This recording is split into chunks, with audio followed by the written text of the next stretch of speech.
It's the most incredible feeling to be here. This is live. Live. WildEarth takes you on daily intimate experiences in nature live. This is a very, very different adventure, charged with emotion. Join expert guides as they search for Africa's most iconic animals. How awesome is this? She's coming right past our vehicle. Take a closer look here. Oh, careful. Oh, no. Ask your host questions and have them answered in real time.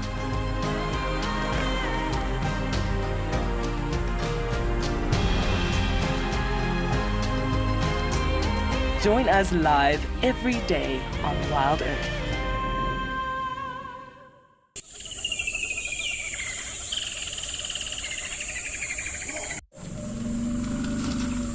This program features live coverage of an African safari and may include animal kills and carcasses. Viewer discretion is advised. Jumbo, and a very good afternoon once again. It's another wonderful afternoon that we're here, and we have some beautiful zebra to start this afternoon. And welcome to your afternoon live safari.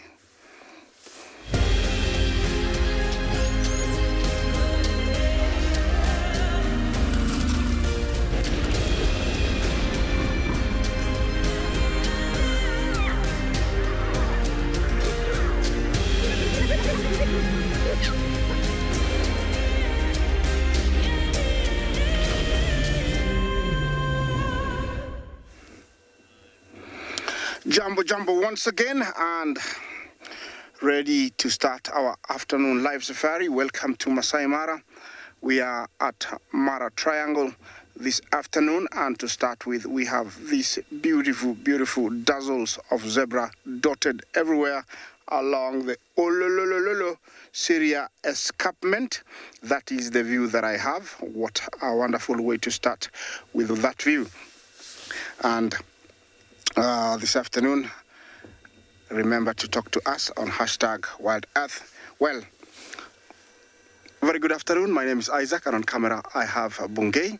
This afternoon we're set to look out for lions all around and everything else that will come our way. Remember to talk to us on #WildEarth. Also, you can send in your kids' question at WildEarth TV. And also at FC. This afternoon we expect some rain, and already it is raining behind me. I had to drive very fast to get away from it, but I think I haven't gotten away yet until it stops. We have a lot of zebra here, as you can see, and looks like they're having fun with their tails wagging. Tells me they're very comfortable, and they're taking a break. Maybe it's a much needed break from all the eating and moving this morning, so it's a good time for them to rest. These are bachel zebra, and majority of them are part of the migrating herds that come to us during this time of the year. Rosaline, Jumbo, how loud are the zebra calls? Well, if you're very close to them, they can be very loud. I cannot do zebra. It sounds like a dog, and very close, actually to a dog from a distance. It sounds like barking, something like that. But it depends if you're close or not. But it can be loud, not deafening, enough loud. And if you've ever, had a donkey, it could be close to that, although it's not continuous like a donkey. It breaks a lot. Here, there is many dazzles that have come together to form one huge herd. Dazzles are usually about 6 to around 12, one stallion, a few mares and foals. And when migrating, they will come because they actually feed on the top layer of the grass,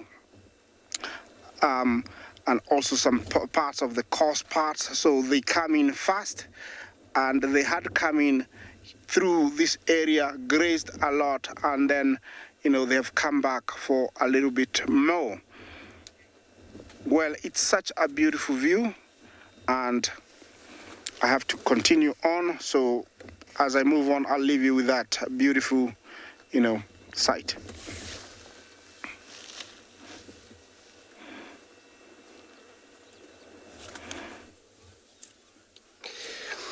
Good afternoon, everybody. Welcome to Djuma Private Game Reserve, to your live safari from the African wilderness in here in Sabi Sand, Lowveld, looking at the beautiful lion's eye flowers. And my name is Andrew. On camera this afternoon, I have a Theo. He's summed up such a beautiful flower that we're looking at right there. So we talk about lions, and of the plants actually named after some of the animal we have in this area. Looking at the bright, beautiful, kind of a yellow, slightly reddish taking place in that plant. And it's an amazing plant, which is only opened when it's a sunrise. You see beauty of this plant, but then sunset, it's actually folded up again, so you won't even recognize its color or anything. So that's so important. When you shine around at night, you all pick up reflection from this plant. So it reminds you of the lion's eye. Most guides, trackers, these are the one actually able to compare this brightness of the reflection from that plant and the lion's, similar looking, especially if you don't know what you're looking for, what you're looking for at night. More possibly shining on the ground, stop your guide or something, reflection back there, then you find there's a plant. But yeah, most of the time, the only this time of year where there's pretty much flowering flower like this.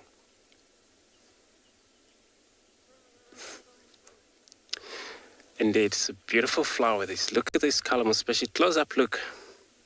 And then what will participate on this collection here for anything like honeybees.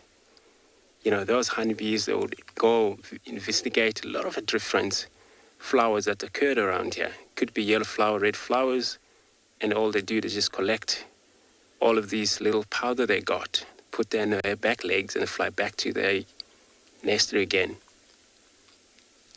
But there are so unique kind of flower when you look at just the color from the distance. So I'm going to, in the area where we're looking for the lions, pride of lions. So I'm going to carry on with my journey, and I'm going to send you over to another guide who will be taking you to beautiful wilderness of Africa.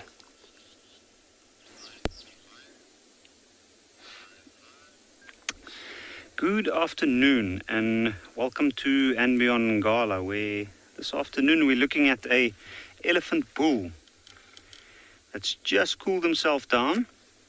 If you have a look, you can see he's quite dark in color, and that's because of the water.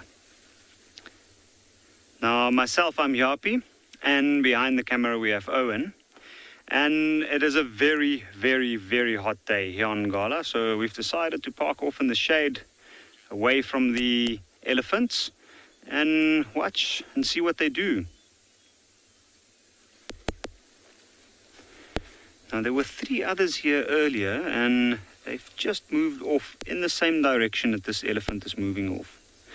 Have a look at the dry sand underneath that elephant's feet. You can see he's actually completely covered in mud. And he's just casually strolling off on a very, very hot day like this. When we come to the large watering holes, we often find that the elephant bulls in the heat of the day come to cool themselves down.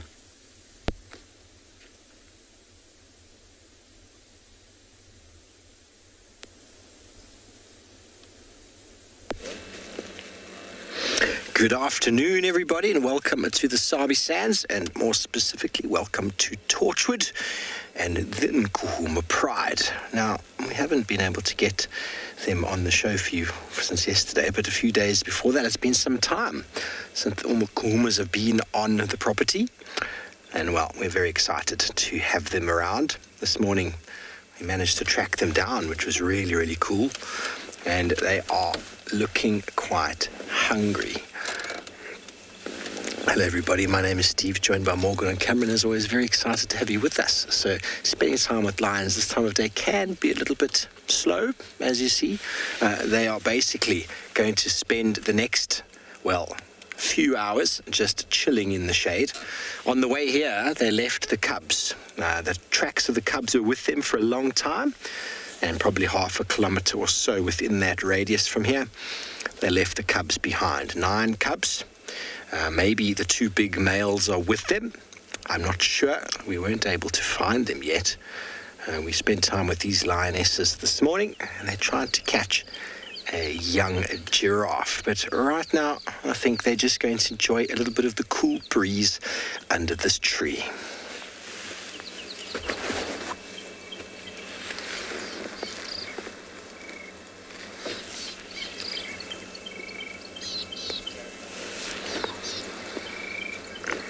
A puddle of lions in the shade of a magnificent marula tree. This is a splendid example. And one of the reasons, and it is a female as well, so we could expect lots of marulas to be popping out soon, falling on the heads of the lions in the coming months, but not quite yet. Just look at these guys. Girls. They're really squishing up together, legs on top, legs in amongst each other. It's a real Christmas bed, everybody. They went from this morning to this position to 90 kilometers an hour as they took off after a giraffe, and then they slowly wound down again. So many people think sleeping lions don't do anything. Well, if there's nothing to be done, they won't do anything. But if something comes their way, they will gladly hunt in the heat of the day. It just depends on the effort required.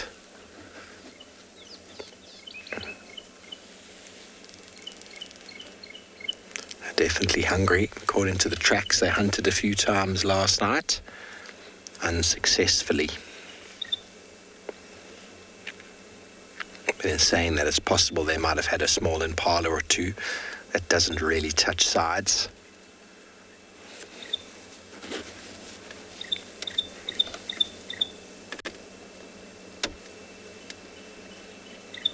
Yeah, a little Nediki calling there.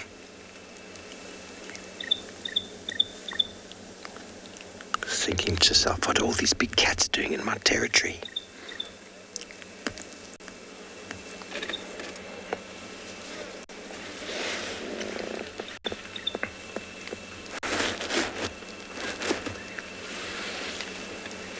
Hello everybody and welcome back.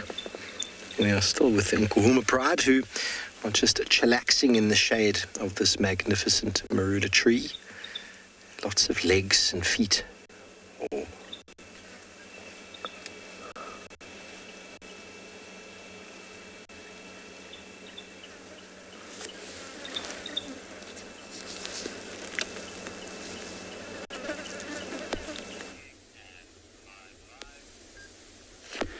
So our elephants have moved off, but in the water we've noticed that there's quite a couple of hippos. You can see like that one, we only see the top of their head as they come up every now and again. But it looks like there might be a little bit of tension going on here. And that hippo over there just now even grunted. Looks like another 2 over there. Now they come up and then they keep disappearing, so it's very, very tricky to actually know exactly how many hippos there are here. And we've been trying to count, and this far it looks like there's at least 4. See, every time it comes up, it flicks the ear to get the water out and take a quick breath and go down. Now, it might be that hippo over there is maybe another male hippo. And the one that we were looking at first might be right in between that hippo and maybe a female or a younger one. I've often noticed that after lots of rain, as we have had recently, when the water holes fill up, we often find that hippos come from other areas to the watering holes here on Ngala, where at this point there's more water. And then what we find is that some of these males become quite aggressive and territorial over these areas.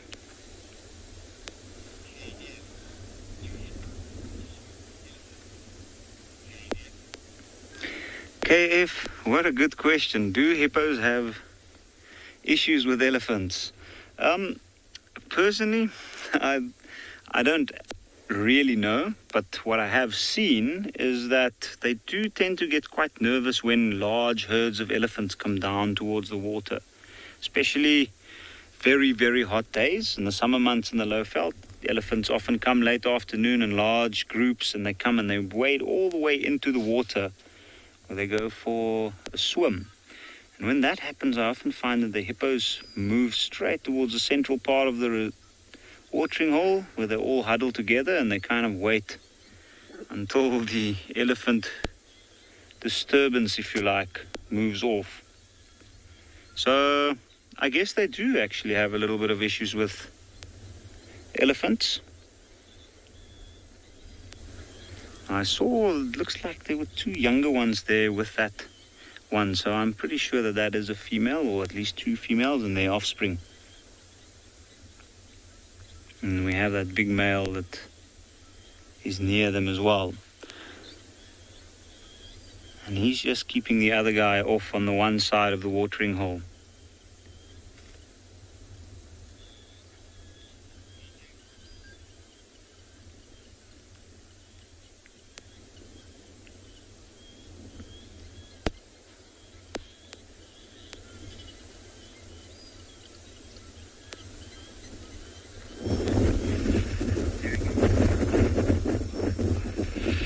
Welcome to Tswalu, Kalahari. Another beautiful day here in the semi-arid areas. My name is Obakeng, and behind the camera there we've got Dave doing a very good job for us there. Back to the Oryx there on top of the dune. It's a very common thing for them to do what we found him doing, sitting right there at the top of a dune, actually maximizing his body temperature to get it almost higher than what the environment is actually doing, and so that when he moves off to a cooler place or to a shade, it feels like he's actually cooling off. And it's just a survival strategy for them to actually make sure that they actually can thermoregulate themselves. It's just a very smart way of doing it. So it's all in the brain, like they say. If you think it, you can do it.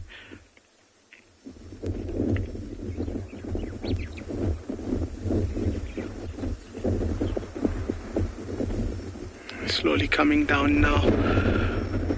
Also in the same direction that they are heading, we're hoping to find some cheetahs, and let's see how successful that will be. Fingers crossed.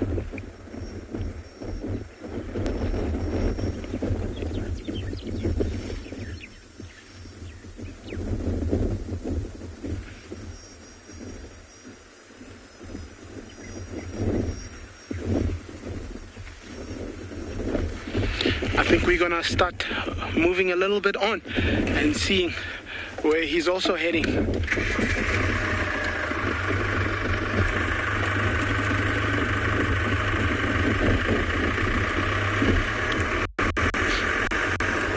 While we move on, I'm gonna be sending you off to another beautiful area in Africa.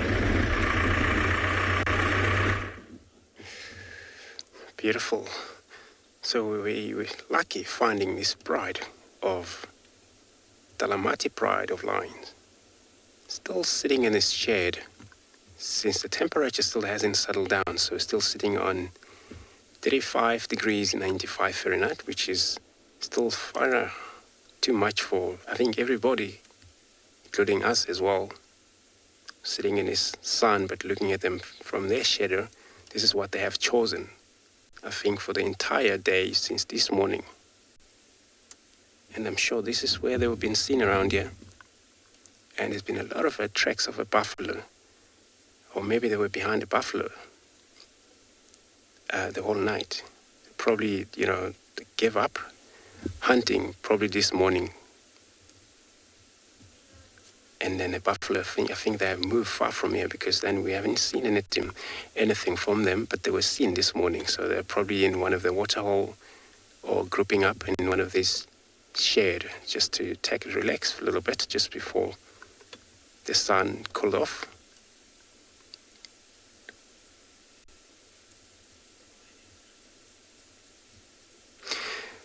Pam, good afternoon. Welcome to your lovely show for this afternoon. So you want to know which pride it's? So this is it's called Dalamati pride. So Dalamati pride, it's named after Shangani name, which means plenty of water. And they moving in and out from this southern and the northern boundary. And they move to Manyeleti, Kruger National Park sometimes. And this is usually where they stay around. But, this is far they can get to Djuma, Torchwood area. And you see how now they have pushed too much in this area. Just because they get attracted by many of food source around here. Buffalo was seen since yesterday. We had a huge buffalo come in, and they haven't moved out yet. So we have this pride, and we're having Kahuma pride on the far east into Torchwood area with the stiff right now. But so this is what sometimes you may find 2-3 different pride in the area, and of course they would compete or hunt for their own success in terms of feeding. But the buffalo, it's actually not easy for them to kill, but hunting in a herd of buffaloes, it's all about working together as a team of whole pride over here that you see. So everyone had a way or experience to be able to communicate as they hunt. Eventually those left behind will be taking these buffaloes. This is what they do, especially when they hunt buffalo, because not easy prey. Buffalo, they usually fight back lions, usually kill lions sometimes, if it happens. So that they don't actually look like they're eating anything last night for me. Their tummy is quite flat. There's no painting quite a lot here, which means when they get mobile again, they'll be probably looking forward much to a hunt again. Then it could be anything: impalas, zebras, wildebeest, kudus. Those would be much on the menu for them. There's quite a few numbers here. They need at least sustainable meal for them to be able to eat while they group up.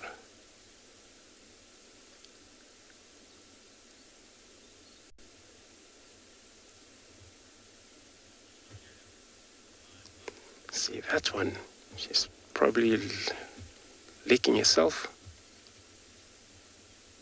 So here they are, what is happening, just a family care society where they all remain together, love one another. I've seen 2 young males here in this group that was already developing a little bit of a mane, and they're possibly 2 female youngsters as well, and there are 4 adults. So, 3 adults, I think, yes. So this is what makes this bride. But it could be that they're all separated. I'm not sure totally of them, how many. This is one of the young males. He's gonna roll up to the other side. You can still see a lot of a spot on the lines, especially when they're too young. The spot is there. You know, you're easily mistaking them, thinking you're looking at the leopard sometimes. But because of when they're born, their spot are well developed. And the reason for that is to actually indicate their younger age, but also for their own well camouflage. Usually mother leave them go hunting. And when she returns back sometimes, it happens they kind of move around too much, play around when they think it's safe. And these spots can able to survive them because they're not visible much. But then they're still vulnerable to any of a hyena or a marshal eagle we have around here can take them up.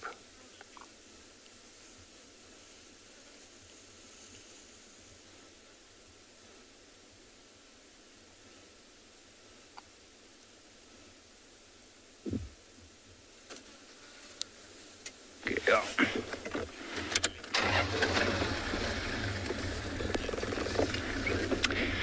Welcome back. So we've just run into two of those elephant bulls that we saw at the watering hole earlier. We're on a road that heads away from the watering hole, and we decided to head towards this very large open area. Ooh, you can see right over there, we can see the elephants. Now, it's a bit of a tough view. You can just see the back of one there.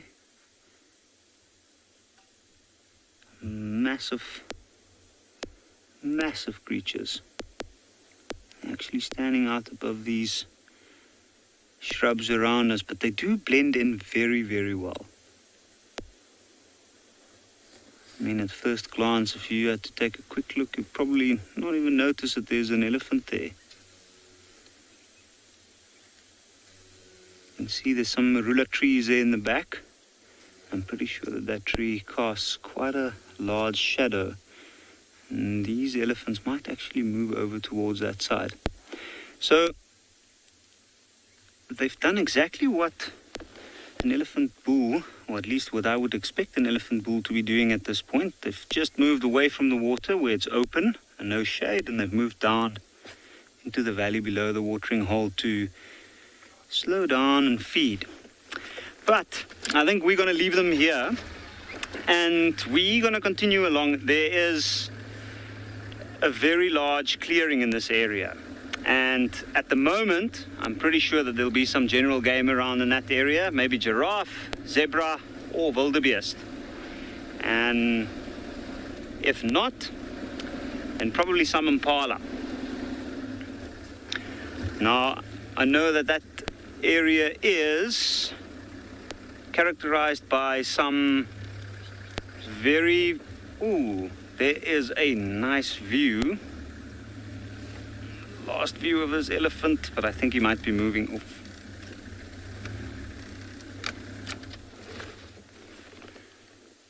You can just see the tail there moving. See, now he's standing dead still.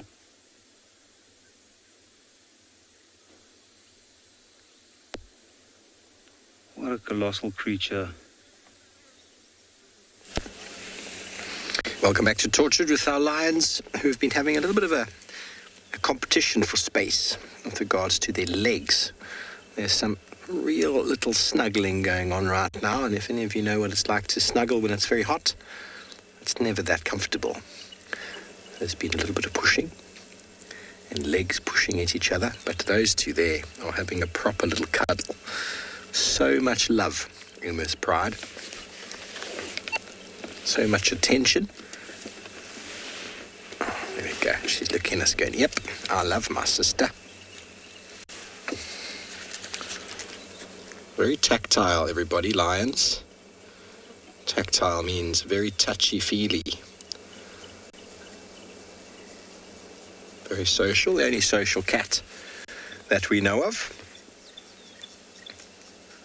And they're feeding strategies when they do make a kill can be extremely aggressive and violent towards each other. And then afterwards, you'll often find them reaffirming those bonds through grooming, known as allo grooming, cleaning each other, telling each other they're sorry, I just got caught up in the moment. And whenever you find a pride, they're generally very close to each other like this. It's also depending on where the shade is. They follow each other. One will get up and move, normally one of the elder ones, and off they'll go. But for the most part, 20 odd hours a day, this is what they'll be doing. So we're going to move on from our lions. Go see if we can find something else out there in the sunshine. It is quite a warm afternoon.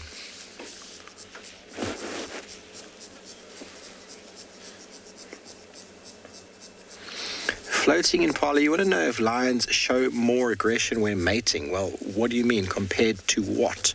When lions mate, it is quite an interesting scene. The female is obviously very excited, and she instigates it with the male. And then when they mate, the male actually has got a very interesting penis that's barbed. So after copulation, it actually hurts the female to the point where she'll turn around and give him a swipe. And it can look very, very aggressive. There's generally a bit of biting that goes on. They are lions, after all, everybody, and everything they do is generally a little bit more rough and tough than most other animals. Well, it is part and parcel of the lion world. I don't think they mean to be aggressive. They just have that outward appearance, and when they show their teeth, they look quite aggressive straight away. And of course, with the male bite in the neck and the female giving him a swipe, he learns to get out of the way very quickly. So mating lions is a process. It's normally a 3-4 day affair. And when you spend time with them, it can often result in some wonderful, wonderful images. The sounds are really, really cool. And normally a little bit more exciting and far more aggressive than them lying here in the shade, just like this. So a mating pair of lions is exciting because every 15 minutes or so, maybe 7 minutes, depending on where it is in the cycle, they will mate. And so there's movement, there's activity, and there's sounds. So we're going to move on from these lions and go down towards Chitwa, see if we can find anything there.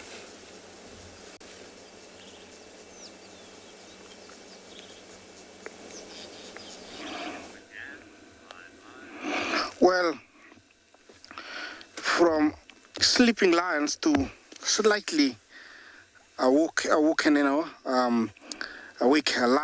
lionesses. These are the owinos, and that is a good sign. Did I say it too soon? I don't know. They look like they really need a meal, but looks like resting has taken better part of their afternoon. I was hoping that they're gonna get up and do something, but they are doing what they do best.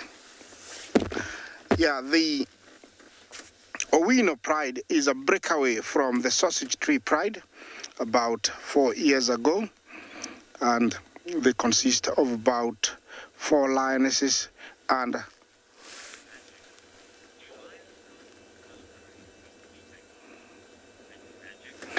mint magic jumbo.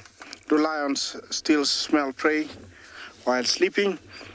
Of course, if the wind is blowing directly towards them, they will pick that up quite easily. They'll pick up that there is something, and they will head there as soon as they smell it. Yes, they do smell even when sleeping if the wind is in their direction. There is a few animals around here, might look very empty, so it's just a matter of these guys picking that there are some animals and they will go. And I think this one lone lioness has picked up that there is some zebra behind there, and there is very good cover everywhere. So I'm hoping that they're going to make some dinner this afternoon. They need to eat almost every about 7 days in desperate conditions, but they rarely wait until that time. they have to accumulate a bit of fat. If there is something, they'll eat every day, each and every day. Lions, in general, are facing serious threats everywhere. I would say globally. Here in the Mara, they are slightly protected, but we still are losing a lot of lions. One main thing is the human-wildlife conflict and also poaching. It is not prevalent, but it does happen. So although we do show you lions every other day, this is an animal that is facing extinction if the trade continues. Otherwise, our prides here in the Mara are doing really well. We expect to see lots of cubbies quite soon because many lionesses have been mating, and so it's about time that we start seeing cubs. From last month that we have new cubs. This month I'm sure we will have cubs, and in the next coming days I'm sure we will be seeing quite a good number of cubs, because I'm missing a lot of lionesses.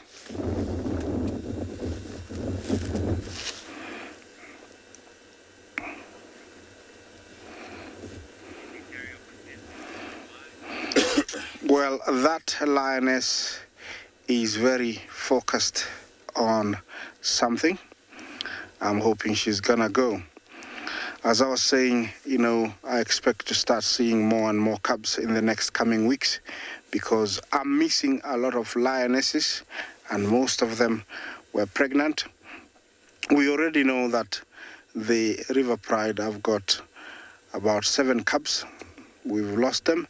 We know that Bahati's mother has got Bahati, and then her sisters have got some cubs. Bahati's mother, we haven't seen them for quite a bit, so I expect to see more cubs, and it's about time they come out, because when the wildebeest and zebra are gone, it's going to be harder for them to leave them in one specific hidden point all the time, so they will have to move them every other day, and it's going to be perfect for us to see them. That looks like the mother of these two, this one young lioness who's almost 3 years. Look at that.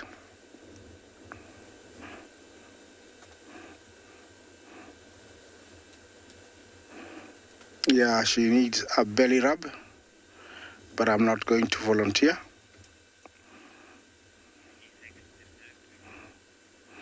Well, when resting, I think lions know how to do it. Look at that foreleg. Look at the muscle. That is what she uses to bring down, prey. I think we will have, I don't know if it is going to be successful, but I can tell that that young lioness there has pinpointed some zebra quite a long ways away, and she's very focused. I'm hoping that she can give us at least some action, so we don't always say they're lazy like we do. Continue talking to us, #WildEarth. Questions and comments are very, very welcome. Yes, I'm hoping that the other one will come and join them so we can see them all together.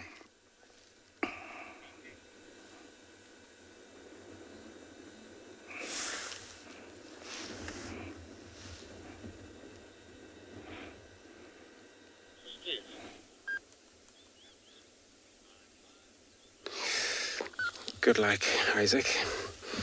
Here there's not much change, but there's another young female. She can join, so it looks like they were well spread around here. And then this is how they think they are being thinking of able to join later when it's cooler. This is when everybody feel cooler breeze take place. And then all the heat is going to be blown off by the wind.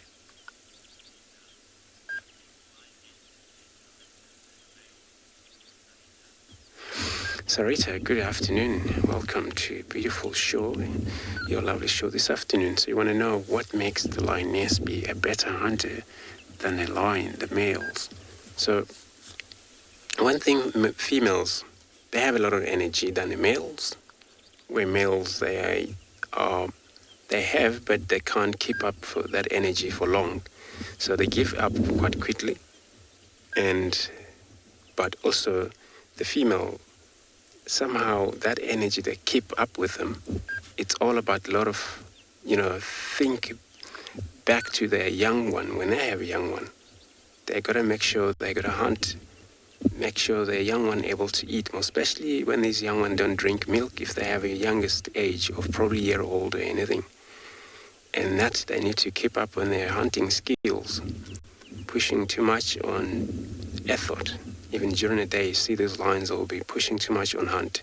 So the males cannot do that sometimes. They are slightly loss of control when it comes to heat, even at night.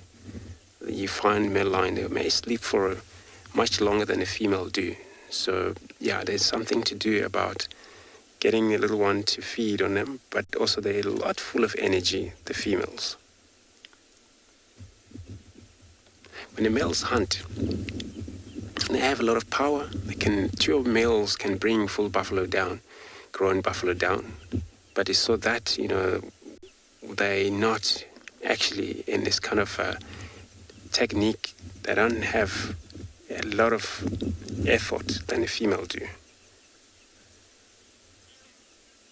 So this female, they'll be lying in this shadow here. I'm going to stay put. In the meantime, I'll be taking you to another safari live.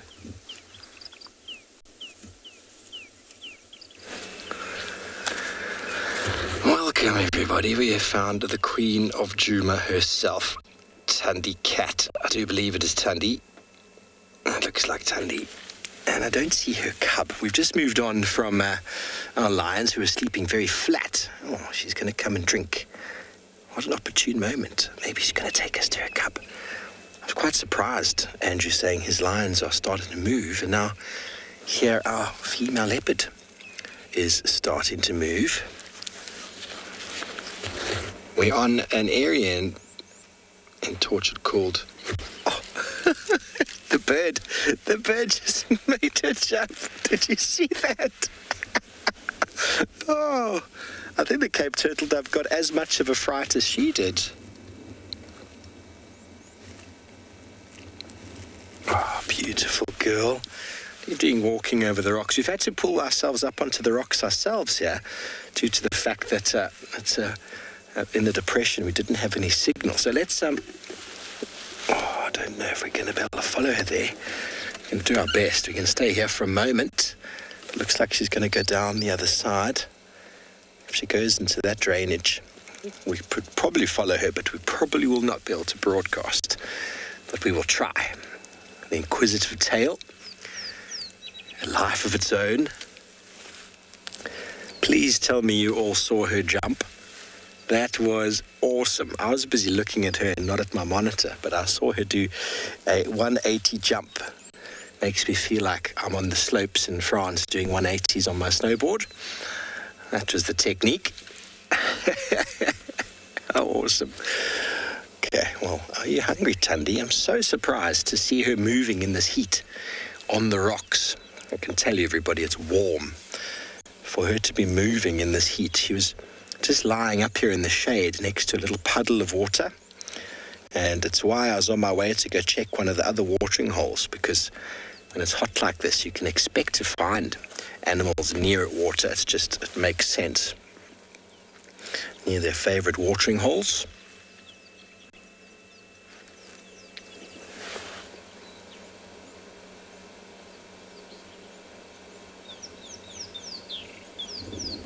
Okay, well, she's going down, so we're going to need to try and reposition. On the rocks, we are.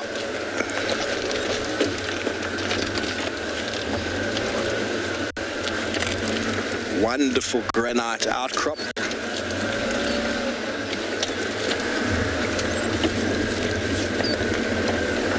It's going to get a bit bumpy.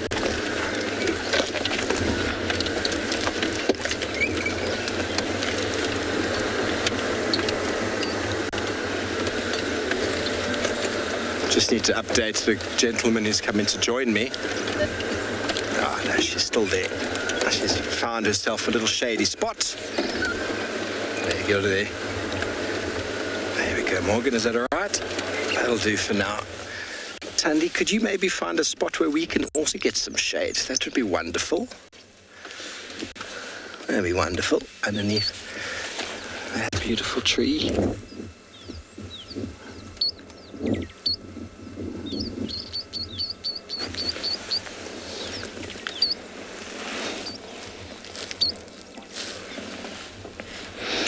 Zed, I'm not certain how much. It must be a few litres at a time. Just to quench themselves. They don't drink constantly. They'll drink maybe once a day, sometimes twice a day if it's available.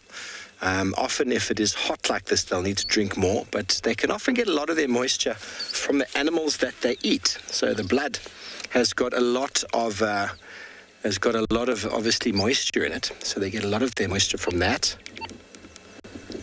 But I'm not sure exactly how much they would drink at a time. Obviously males more than females, but sometimes you can see them drinking and it goes on for a very long period of time. Their tongue lapping it up. If you watch it in slow motion, it actually creates this sort of vortex effect of the water going in and underneath the tongue and into the back of the mouth. It is really very strange to see the design. It doesn't look very efficient, but it actually is quite an efficient way of drinking. But she must be hungry for her to be as attentive as she is right now. So alert. But we're going to try to stay with her for as long as we can and see what she gets up to.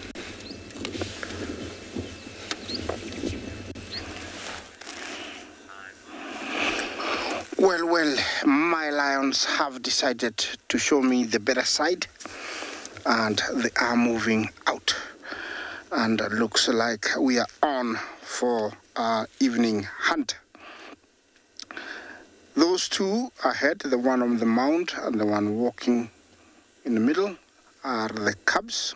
I won't call them cubs because they are almost adults now, and the one that's gonna appear onto the screen now is the mother. You can tell that she's slightly aged, bigger in size. Even her color is richer. It's not always the way you tell, the age, but with experience I can tell you that she is a mother. They are moving closer. There is some zebra on the other side. Still, I don't know if they're going to hunt, but I'm being positive that they're going to hunt. If they play like that, all the zebra is going to see them, and I don't think it's going to happen. So I'm hoping the one to the left can focus and understand that they need a meal. Okay, looks like he also wants to play with mommy. That one there. They can be playful when they want. That high mound like that, it's a good place. It's a vantage point where they can see what's around. Yeah, this part of play is for strengthening their muscles and also improving skills, how to turn quickly if need to, and also how to wrestle animals if they need to. So they're quite essential, and it looks like we are on. I see how they're splitting.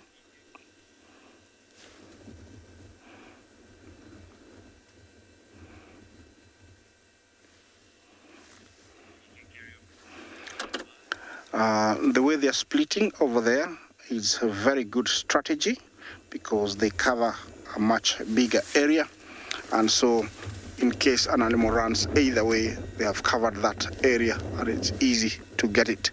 The mother might move in the middle, and so they'll flank it. Even one might go around and chase it towards the two. I think the best thing to do for me is to try and keep some distance where I can see them, but not interfere with the whole situation.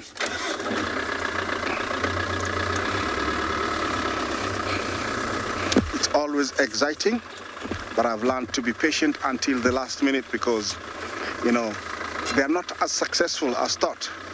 in every 100% chances they try, they're only successful about 70%. So it's not guaranteed. But the area we are in is perfect because there is enough cover.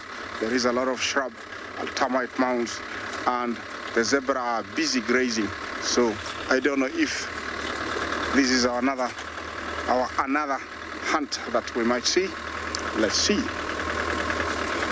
And sometimes it happens very quickly, and sometimes it takes a very, very long time, even an hour or so.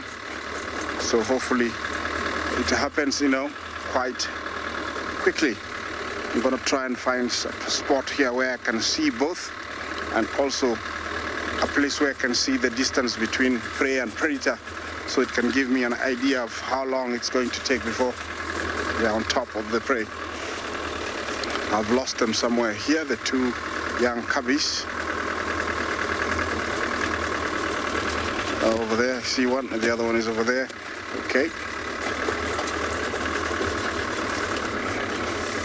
Yeah, over there, Bungi. I think this is a perfect distance for us to keep. You see them over there? Yeah. So I'm going to stay at this distance.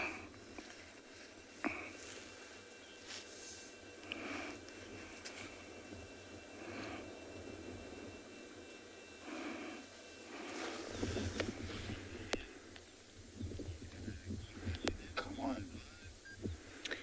And there we have two southern ground hornbills. One's just caught something. See it threw its head back as it swallowed it.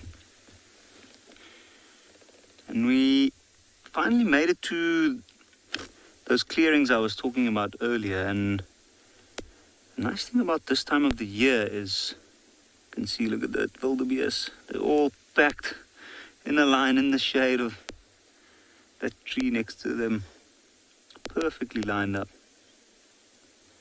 And that's what I think any animal would do at this point. That's clever enough to know that it's extremely hot. You can see the ears flicking, the tails flicking. And if you have a look around, you'll notice there's a little bit of a bare patch and also a pan there. What's interesting is look at these two wildebeest off here on the right. See, these two are right out in the open. Now, from where I am, I can't really see too clearly. There might be a patch of mud there. This particular area where we are in during our rain season, which is now, it often forms, no, it just looks like dust as he got up. So it's probably his territorial spot. It does look like an ancient or very big bull wildebeest, and more than likely a territorial male at that patch. Now, during this time of the year, seasonal pans like that one where that wildebeest is, you can see right behind him is some water. And they form,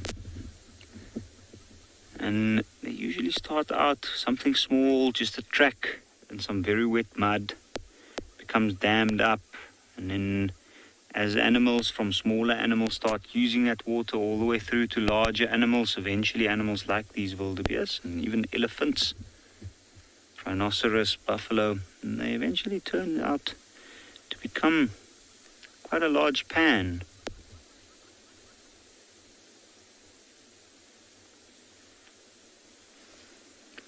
What an amazing scene. Lots of life out here. About a month ago this was very arid, almost no grass. And now everything's returned with the rain. And we were talking about that male wildebeest keeping his territory earlier. Now that looks to me like it might be a herd, which means that there will be some females. You can see a younger one in the foreground. Oh no, actually not. Sorry.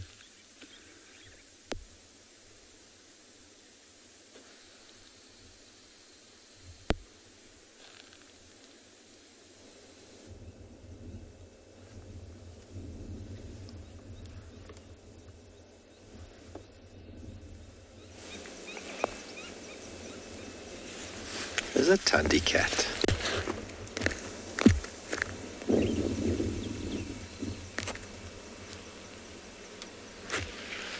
She's seen something, Brer, that we haven't seen, eh?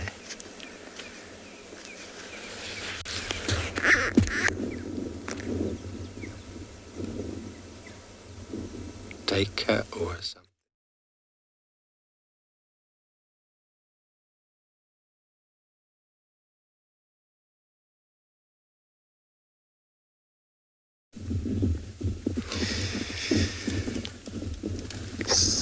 Sorry about that. This line now, they are very much, one actually just get mobile slightly away, just only one that never move from this very pride. I think this is all about bathroom. And it's so clever that they clean animals. Every time when they take a rest, make sure when they have to defecate, even urinate, they have to walk aside, urinate or defecate and come back clean, back to the pride again. I can tell you for sure their poop is so smelly, so you wouldn't like that too. And they probably don't like it as well, their own poop. So she will return back to this very pride once she's done. Or he looks like one of the young males in this pride, so I'm going to stay put here. I'm going to be sending you over another safari live.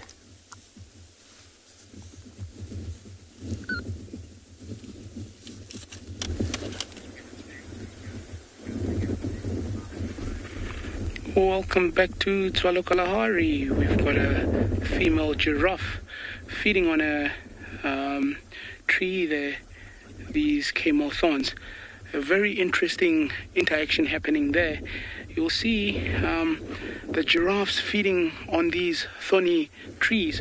They'll actually use a very long tongue that they've got, almost up to about 45 centimeters in length, the tongue, and they would just nibble on just the leaves because these trees have thorns, whereas if they're feeding on trees that don't have thorns, what they do is they'll wrap the tongue around the branch and almost strip the branch, pulling through and gathering the leaf matter towards them. But what is interesting now that is happening is if you take note of how everything would work between the giraffe and the tree. I'll focus more on the tree for now. Is the communication that happens with trees, and a lot of people would be surprised when I say communication that happens with trees. Now, ever wondered why some trees would have thorns and some trees wouldn't have thorns? It's mainly to protect themselves, but also entangled with that, there's a bit of a communication skill happening there, where trees without thorns would have to produce a lot of tannin on the leaves or in the leaf content, making themselves bitter and avoiding to be fed on. And with the trees with the thorns, because they've got the thorns, they don't have to produce as much tannin, and hence these browsers would prefer such trees with thorns rather than the trees without thorns. It's because of that. And also the tannin helps these trees communicate, because it's a very light chemical that is carried by wind. So what will happen is the tannin content will be blown from one tree to the next tree, and the next tree, without even having been bothered, would also start producing that tannin, and that's how they communicate, and that's how they would actually make sure they survive. It's a very interesting thing for them.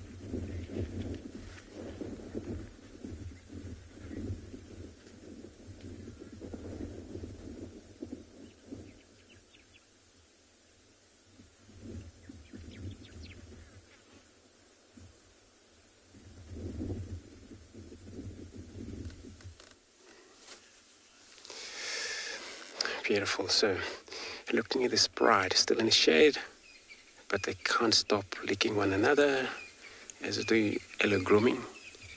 As you can see, one just putting a little bit of its paws on top of one of the sister, I think 2 sisters in there. It's just so cool about being in a group or pride. And the chance of survival, it's great. So always lions that are always single up or lost from the pride, or eventually the whole pride wiped off, maybe dies somehow. Find one survive, even the male lion wandering around on his own, found himself very much harder to survive. It's a lot of challenge sometimes, because it doesn't work well when they're not in a pride. Hunting-wise, it's also one of the difficulties. And of course, it's all about surviving. You dominate, especially males. They have to dominate some grounds. Set up their own territory, boundaries, and this is where they'll call themselves home when they're in there, and all attract a lot of females, dominate them, reproduce. A lot of babies will be born. But if that doesn't happen, this is when you don't have a lot of males. You have a lot of females. And reproduction won't going to happen, because then these animals don't really interbreed. The young one we see over here, these 2 young males, it will come at a time where they will be separate from this very pride. And they will eventually going to be looking very much to dominate their own ground somewhere else. But for that, it's so much of a risk for a nomadic male to arrive in the area where it's high risk of big male lions and trying to claim their own ground from there. Results of maybe getting killed or injured. But if there is no other strong males dominating that area, it's easy for them to get in. But that's always a result of a lot of maybe offspring will be killed if there isn't a young one within these pride that they're around in that area. Once new males arrive, started to set their own territory within the area, they were definitely going to have to dominate some female. Those females are going to dominate in that area. It's so important that they don't have cubs, somebody else male's cubs, because then they're going to have to kill them to able to restart their own future with these females, reproduced, making sure they actually germinated their own gene pools within the area. So that's one of the challenge on the male lions or any of the lions. Female also is never easy for her to run around on her own, and then she always has to be up, check around for safety, even when she kill, feed, but not comfortable like they're in a pride, where they will be able to look out, but each one will take its turn to look for a safety.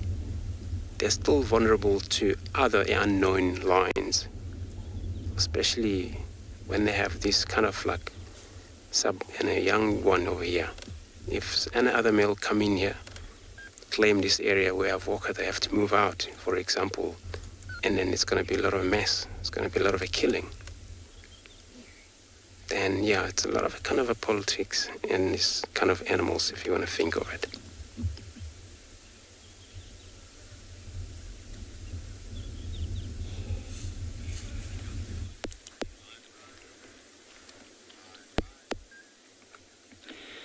And we still at this large clearing, and we just found this herd of elephants come walking in out of the line of trees.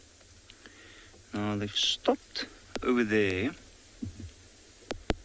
and I'm not entirely sure why. I do see that some of them are wet, and I think where they come from there's a bit of a marsh section there, so they've probably gone and covered themselves with some mud, like that guy.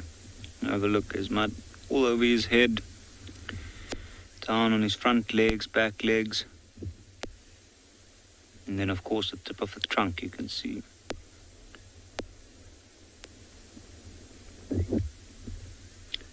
He's slowly moving away from the rest of the herd, and I think it's because he might be heading over towards more water.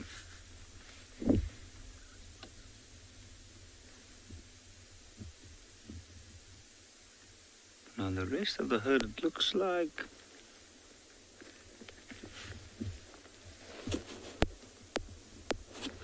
And that's why. See now that where he came from, there was a bit of mud there on the ground.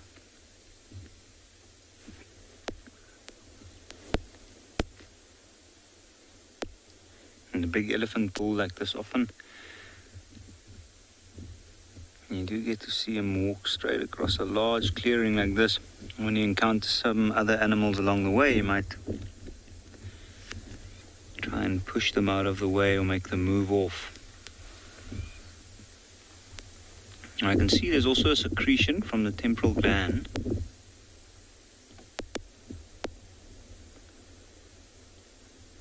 But I don't think this elephant is in muths. So I think that might just be something brought on by the stress because of the heat.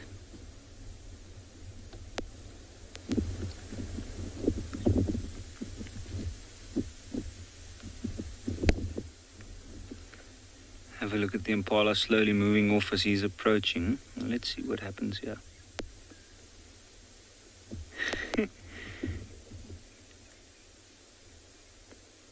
Ooh, he's found something good to eat. You can see he's trying to wrap his trunk around it. Must be a small shrub or something. Oh, or maybe just grass.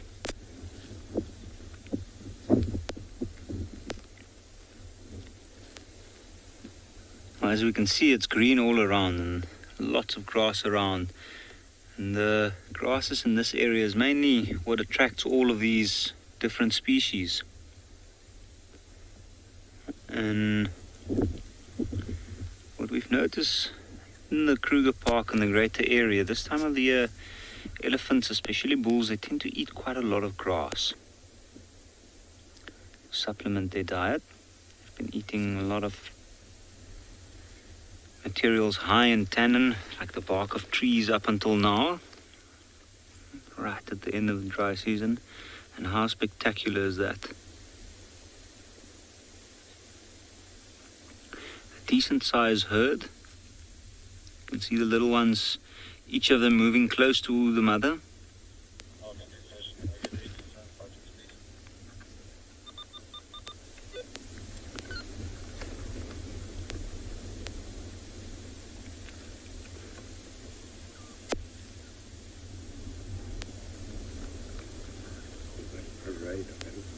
Yeah. This is unbelievable. Ooh, look at the little ones trying to catch up with mom.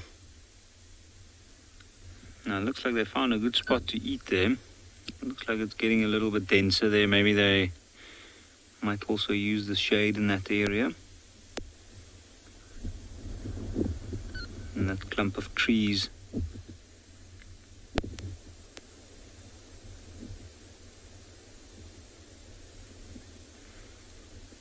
Now elephants, which is animals that move quite long distances to get to water and good areas with food. KF, good question. How fast do elephants run? They look a little bit odd when they run. It looks like they're walking really fast. But they can go up to about 40 kilometers if they really they go full out. Anything from 25 to about 40 kilometers per hour, which is relatively fast. In fact, faster than we are. And you wouldn't think so if you look at an elephant straight up and you think this very large animal, the movements are quite slow. If you look at that elephant there, look at the movement of the tail, the trunk. And what's interesting is he's right out in the open, but the ears aren't flapping. Now, I don't know if you are able to see this on the camera, but there's quite a steady breeze blowing here. And with that mud on that elephant, mud must still be quite cool. I think this breeze is helping him to cool down at this stage.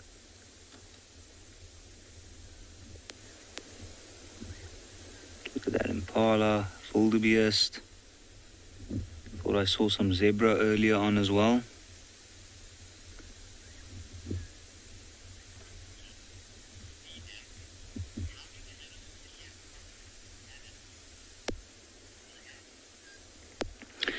Sinek, how do the animals here cope with the tenants?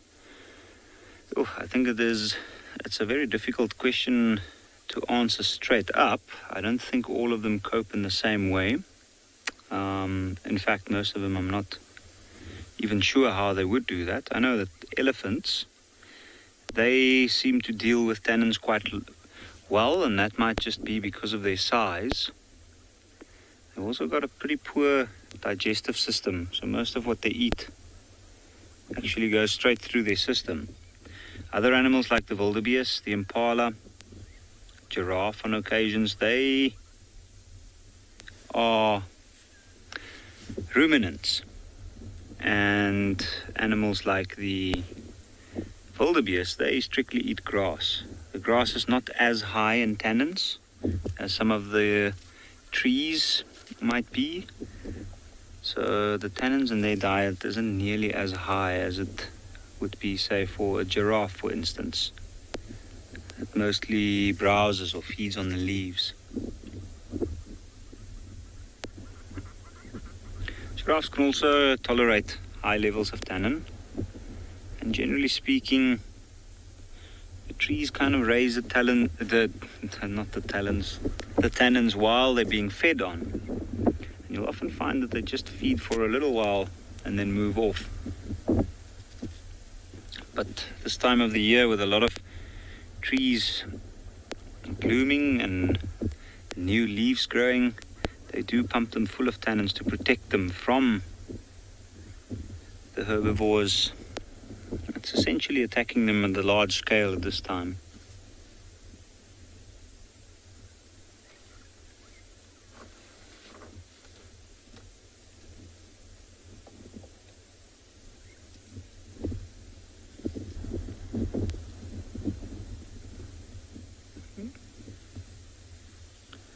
You can see that herd of elephants move out of the clump of trees, and it looks like they're moving right into the wind towards those green trees in the background, which is knob thorns. When it's cooler, which I don't think is going to be happening soon, so I'm sure we're going to be shortly leaving them and probably looking around for something else around this waterhole, and hopefully we come across some elephant swimming or a head of buffalo drinking, or yes, exciting things out there. And then we're probably going to check with them later on, or whoever would be joining in this site here. They will keep us update what these lions do. They would probably change shade quite often because shade moves since the sun is actually going down slightly. And that female is just doing the same as the other one was doing.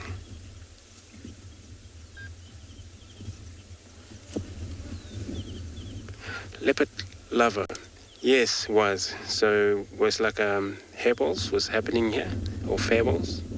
Usually do that when they are. Sometimes they can sneeze, sometimes they can do a fairball. Leopard also can do that. Pretty much lions. And I saw some of her sneezing in the background, so it's probably one of that female that she moved off from here. She do her own business. She'll return back to this very pride again and take it easy until it's cool off. So yeah, these that don't really mind about the tannin, they don't eat actually plants, but they are meat eater, relying on if something's got a blood. But, you know, wild is playing its role, which is, of course, green is take place beautifully for these animals to be very well healthy, for these animals as a lion to hunt at them. So that's what's pretty much happening. So I'm not sure if when they move from here they're going to head south, or they're going to move back north again. But it would happen sometimes, since they're too pride not far apart, they'll probably bump on one another. If that happened, then it wasn't going to be any fight. Each bride will lead its own group somewhere else. So yeah, I'm going to leave this bride here, move on, and try to look for something else for you to show. And while we're doing that, I'm going to be sending you to another live safari.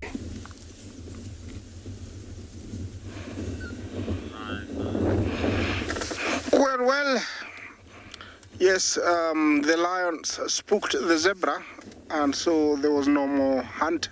And I decided to move on. I came across this beautiful herd of elephants that are grazing around the central plains of the Mara Triangle. Looks like they're very happy. It's another breeding herd of many females and their youngsters. You can tell there's some very, very young ones. Remember that Dakota said, I think the Mara Triangle is a safe haven for females to give birth, because there is a lot of young ones recently, and I think they've realized that here everybody is very safe. There is enough food, there is enough water, and so it's a nice place to give birth, and that's why we're seeing lots and lots of young ones everywhere. Big rain coming. I'm sure they're going to love that. Yeah, they usually don't do much. They'll just stay. Look at what she's doing there. Did you see that? She pushed some of the bushes up so that she could get, to the bottom grass that is very rich. This is why I love elephants. They're very smart, and they know if they need to get something that's hidden, those tasks come in very handy. They can debark a tree, dig soils, and here you could see that there was a bush that was pushed. When that elephant moves to the left, you will see that bush was on the ground. She pushed it, and there's a specific kind of either creeper or shrub that she's going for. You see, she's not eating the whole, shrub. So definitely there is something she wanted to get from the bottom. They know that task is a tool and they can use it. Well, that is the new one, I think, in this herd. Very, very small, maybe a couple of months only. And the tusk hasn't fully developed its muscles. And way they react to the trunk looks like they don't want it because it's not useful. And so sometimes they try to shake it off, and it can be very, very funny. That little guy did try to do that, but he's hiding somewhere behind the bush. That's how tiny he or she is. And so, yeah, that's why it's being hidden by that bush there. Remember to talk to us, #WildEarth.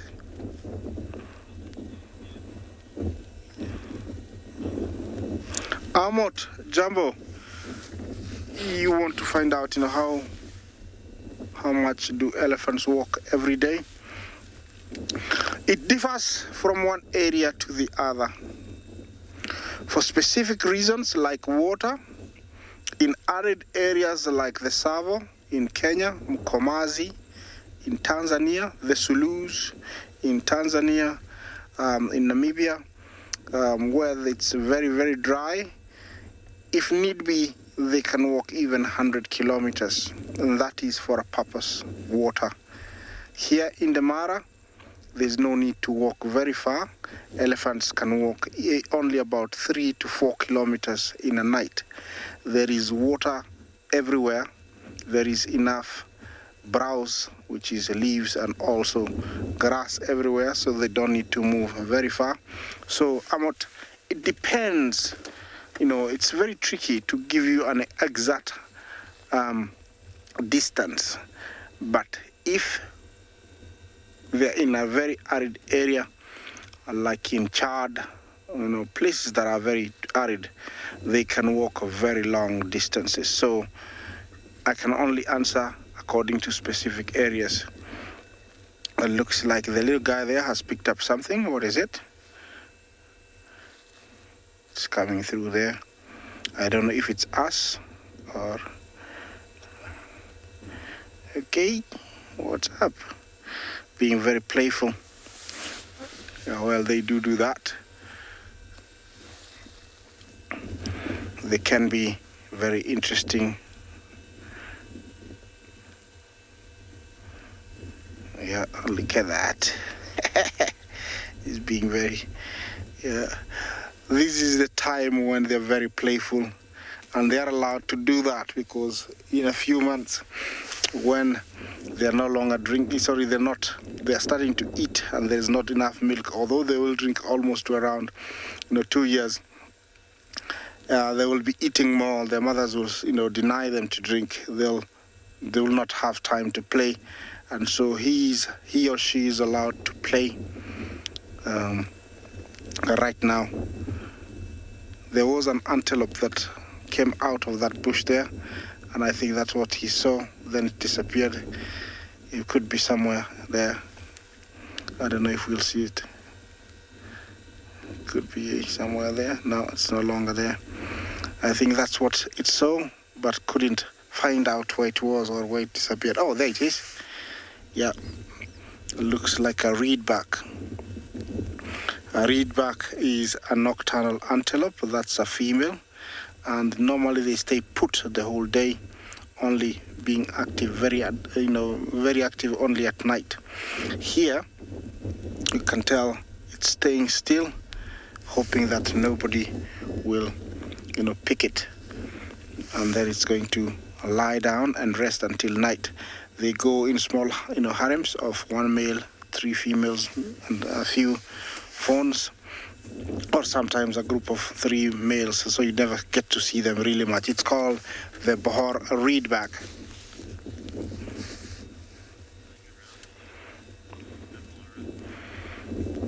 Tamara Jumbo, what are those birds flying around the elephants? Well, let's zoom in and take a look.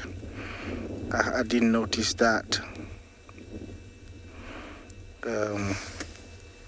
That was a white-browed cuckoo that flew there.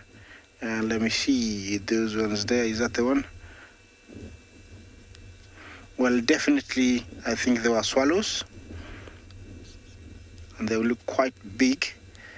So, could be swallow. Yeah, looks like swallows. Could be some barn swallows and mixed with musk swallows, or even red-rumped swallows. They look quite big. And I'm quite a distance away. Let's zoom in closer, Bungay. They're flying really fast.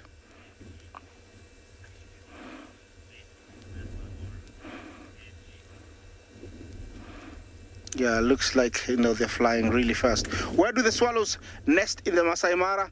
Well, different places. They could find a hollow tree and build their mud nest there. They could be, a nice rock, and they could build a nest there in the escarpment. We have a few that are nesting in our bathroom. In camp, they've built a muddy nest. Also, they do build their nest in banks of the river. So they differ from one place to the other, but they do build their nest using mud. And believe me, they have very weak legs, so they rarely perch. They only perch on the ground so they can sit onto their stomach. And so everything they build, like the mud, they will collect it by sitting down, but the material they use to line inside the nest is collected, while flying. They'll go to where there's a wild wind that is spiraling all kind of debris. They'll open their mouths and then pick up either feathers and such things to come and line inside of the nest, because they cannot perch to pick up, certain materials. So they do nest in different places here in the Mara. Yes, looks like a different kind of swallows. You can see. Well, these are very beautiful sight. I'm loving it, but looks like I might try and beat this rain. It's coming towards me. Hopefully I can dodge it. While I do that, enjoy that view.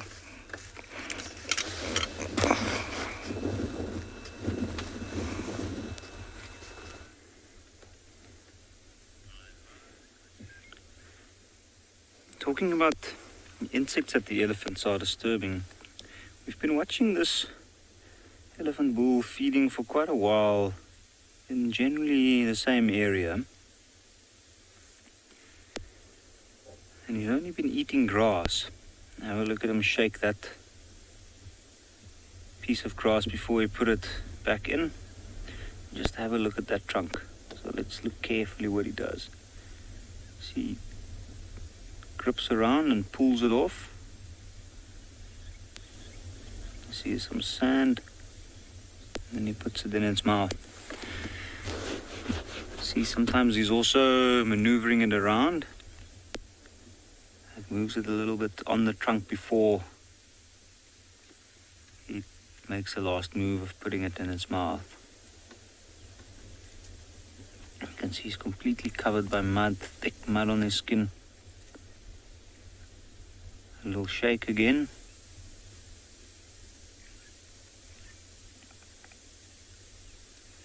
And have a look, he's so focused on feeding. He's looking straight down. Not doing anything else at this stage.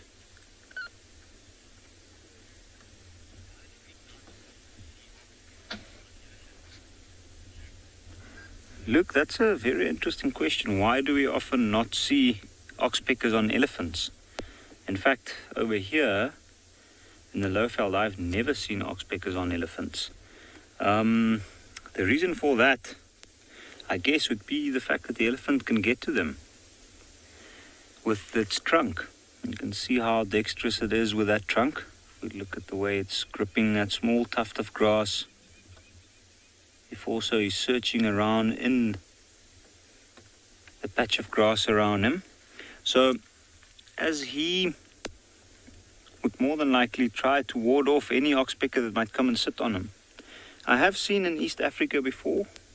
In Uganda, I've seen a bird that sat on elephants, a bird called piak, which is a type of crow, if I'm not mistaken.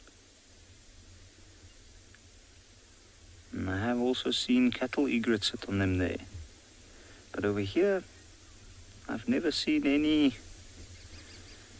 birds sit on the elephant.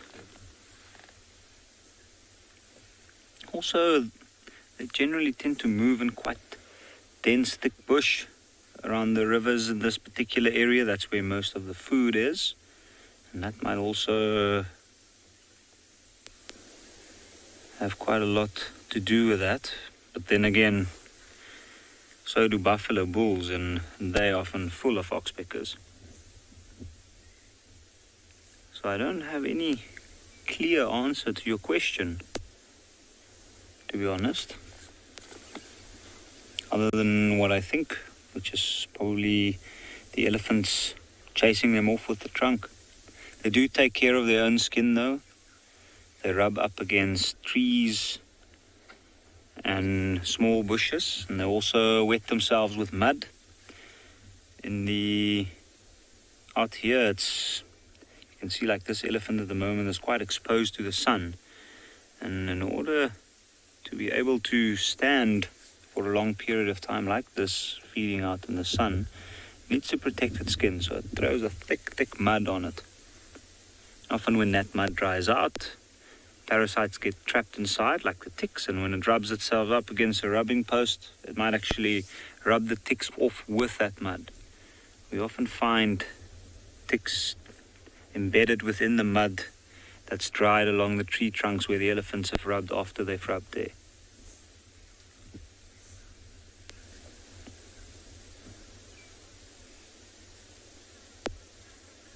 It's amazing, that jaw has not stopped moving for at least the past 30 minutes odd.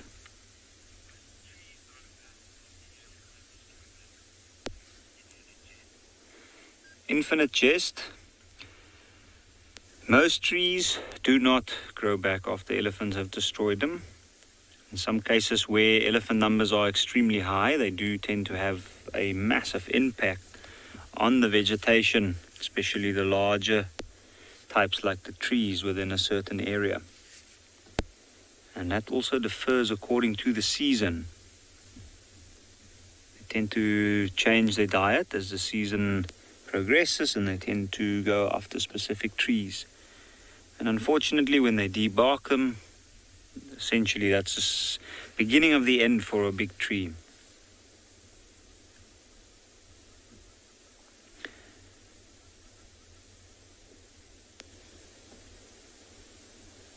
It's amazing to think that such a large animal is eating such small clumps of grass. I'm wondering at this point, there's an abundance of everything, so I think this elephant literally has the choice of looking for whatever he would like. And you can see he's busy searching through that grass as he's moving.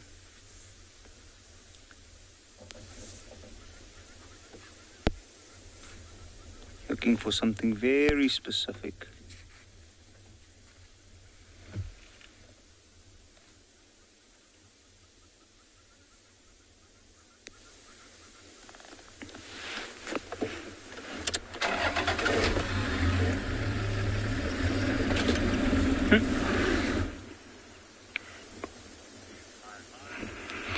I'm gonna quickly point something out. I hope this guy stays there. If you look at right at the cap of his, or just between the cap and his eye, with this race here, we actually do get the white, where usually the whole head would be black. Something I just learned recent from one of my colleagues, and here it's a very good opportunity to point it out with this guy cooperating. If he turns to the side, you can also see it very, very clear. There we go. A bird of prey that would go for insects and so on, and half the time they would actually also hang them in these thorny trees. First drops of rain. Beautiful. Beautiful, beautiful. Just what the Kalahari needs. Quench the thirst.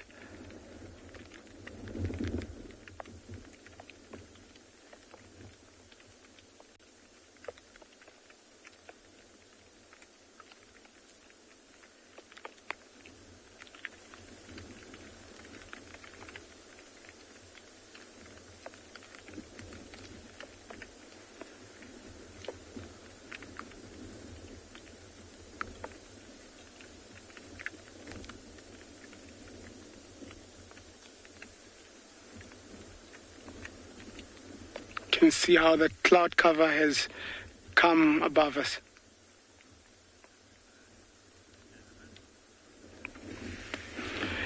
There's Elizabeth, a very, very beautiful bird, and very common with the shrikes to have such colorations with the black and the white.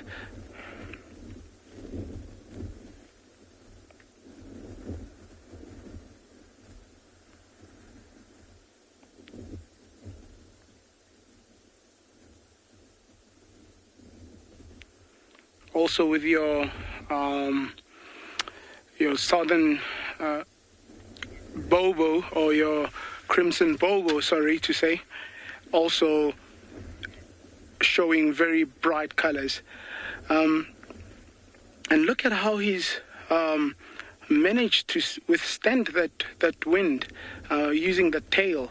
Absolute amazing balance with these birds. So you'll see how they bob their chest and also flinch the tail, and that's just how they all maintain balance like that. But also in the scout for looking for prey. So you'll see everything is at use right now.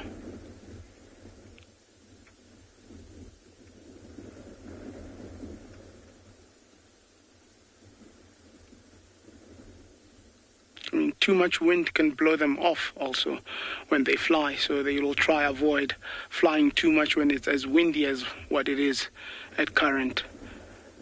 Weather is busy pulling in.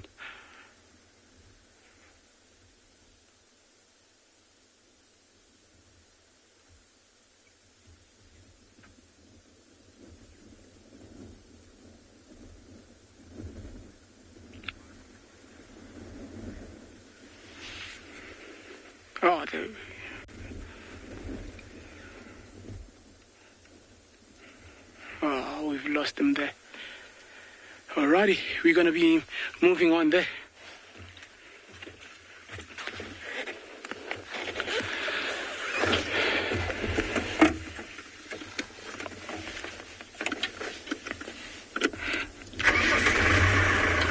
Still on the hunt for... Beautiful. So we have left our lion bride lying flat there, and not far, maybe 3 kilometers away, is a herd of buffaloes, but they seems to be moving opposite direction from that side. So now they're moving slightly northwest, and it looks like it's a big herd here. I just done a little bit of off-roading just to get a clear look at them, as they're all trying to surround us completely. Look at the males, females are mixed as normal. This is how it form group of breeding herd. In this area, sometimes when the nutritions take place, like greenery, as you can see right now, they all tend to give birth quite a lot. So a lot of them there.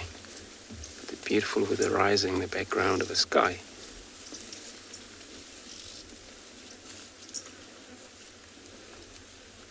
So they will be leading away from here. Possibly they will cross the border, northern border, which is, look at this, cows, females, they're a young one. And one of the male there. Look at this helmet head on his male, so beautiful. Like balded up. Remember, female, they have normal horn, just like a normal cows that we have at home. Only the difference is that the male, they have balded horn, like kind of form the rock on hair in front of them, that forehead. Only designed for a specific reason, usually to fight against another male, for a dominate. They are the animal that they're not actually territorial. One was a coffin there. They look healthy looking animals to me, as they're all enjoying their grazing around here. They can browse as well, but mainly grasses. They will be happily taking grasses. One of the females, she had an older injured, probably one of the tuberculosis or one of the sepsis disease that they usually have, but once they explode, usually it's just an open wound like this and dried out. Remind of me a while ago, most of the buffalo here were actually highly affected by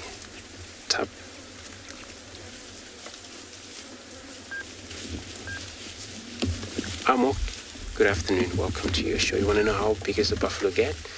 So, male would weigh roughly 800 kg, fully grown male. 800, 900 kilogram or kg, and the female 750 kg. That's the average weight for the female. And I know we don't see many of the black rhino here. I would put the size of a bull buffalo as equally sized as a black rhino sometimes. They don't actually grow over a ton or a ton at all, but they're a very strong animal. And their general lifespan is anything from 22, 23 years, roughly. And they only occur wherever around, where it's a lot of greenery, grasses, savanna area. And of course, these are not actually forest buffalo. There are savanna or Cape buffalo. Look at the female over here, she's looking at us like that. She probably doesn't really trust that I'm gonna harm you, little girl. There's a lot of them to come right behind her, so she's still okay with that.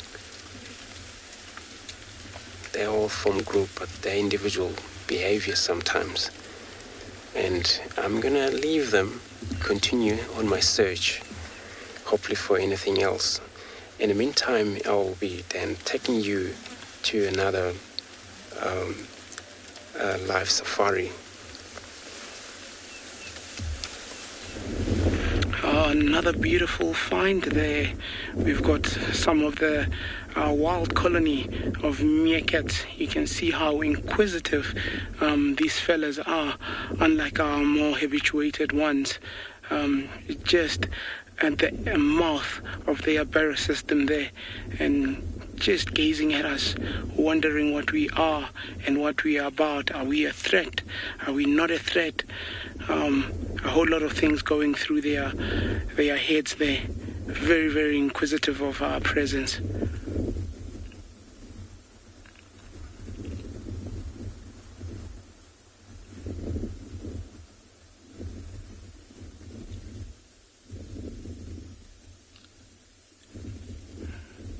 Yep.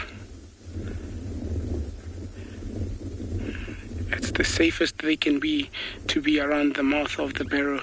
So if they feel more threatened, you'll see they'll all disappear into the barrow system. Quite a few youngsters also, which is a good thing.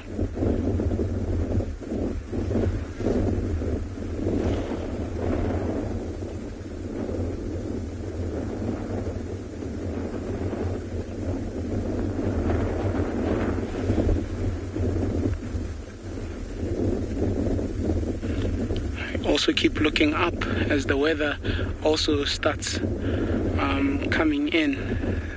Look at that.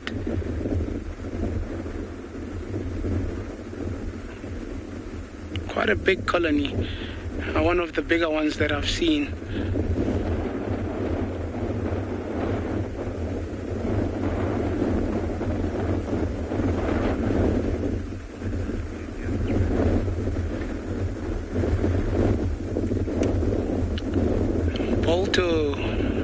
Everybody loves meerkats that I know of, at least.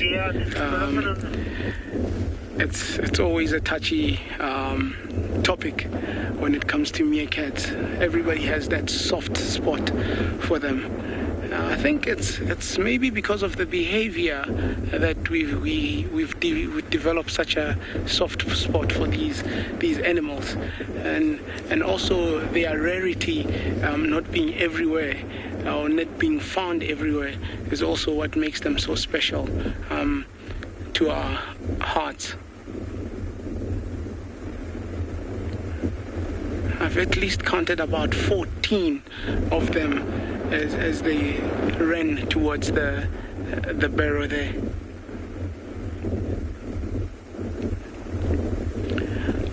Dylan, can you keep them as pets?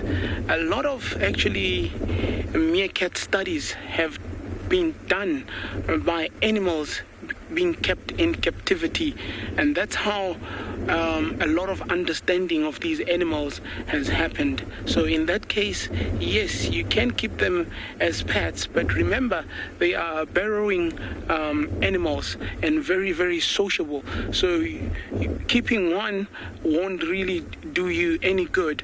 So you have to kind of keep a colony together, where a colony actually can exist of multiple males, multiple females, within that colony, rather than just keeping one as a pet. So if you are thinking of keeping such as a pet, you've got to keep the whole troop as a pet, and that's what would work out and make them sustainable as pets. But just alone, you'd battle. You'll start seeing signs of that animal not being well, or not developing as well as it should be. And they attach very easily also, very easy to habituate or to teach as a pet.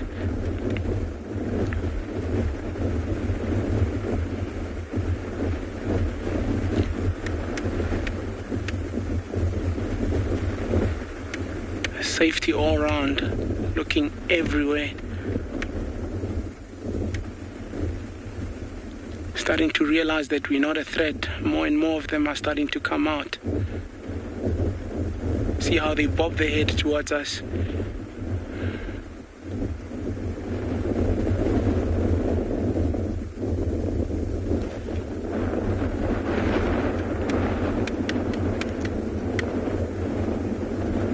Actually a little bit more than 14.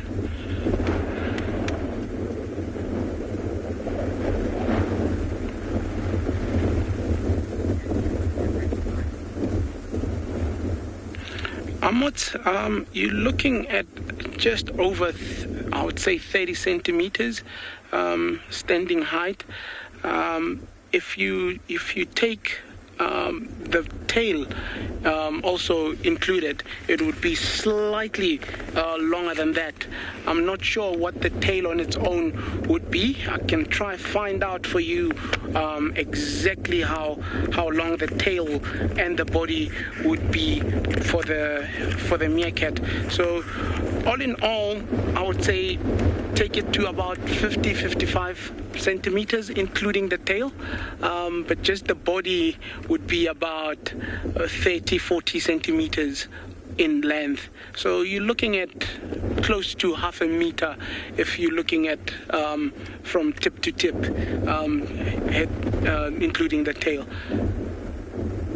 So the tail alone would be a rough estimate about 20 centimeters, 15 centimeters, and also a very important part of their body, because they would use that to actually support themselves when they stand, almost as a third leg. So the tail coming as a support structure from behind, and that's why they can stand as long as what they do.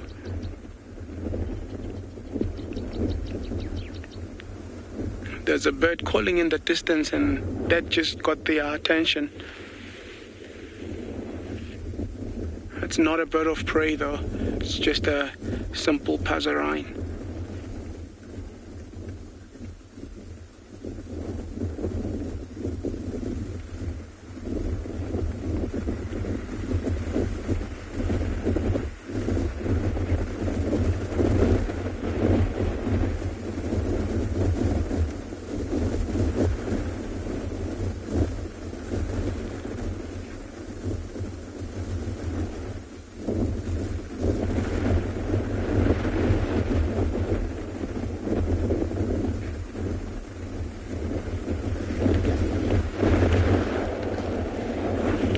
See how all the babies are in the barrow and the adults are looking out.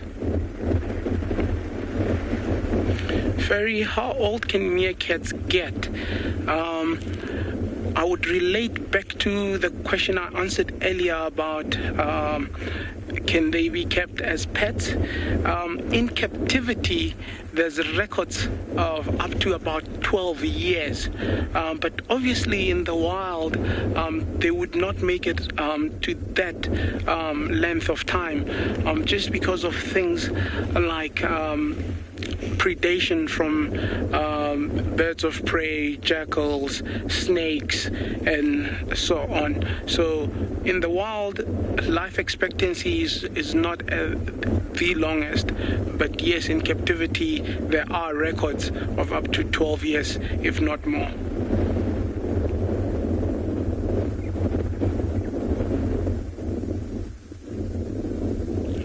youngsters also starting to come out, realizing that there is no threat.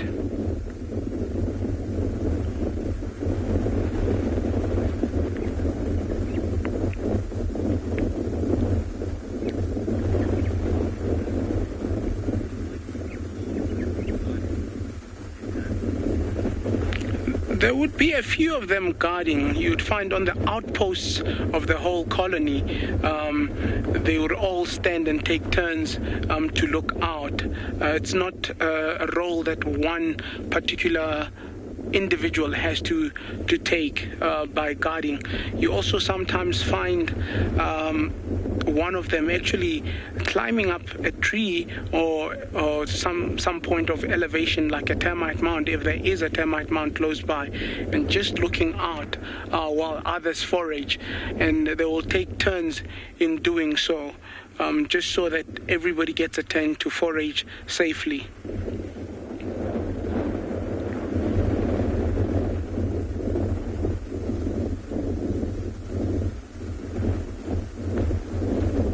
Very, very inquisitive, these guys.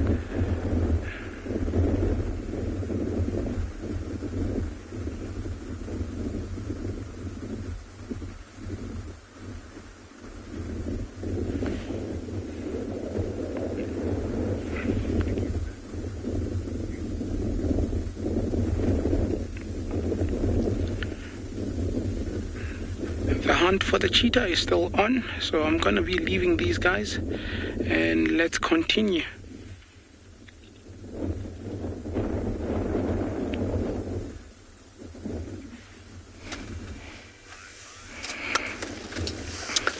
Yes, here we are, different area, and we have one of our birds of prey, the secretary bird. This is a bird that nests on trees, and looks like we will be having some chicks over there, because that is a nest where she or he is. Usually when there is an egg, one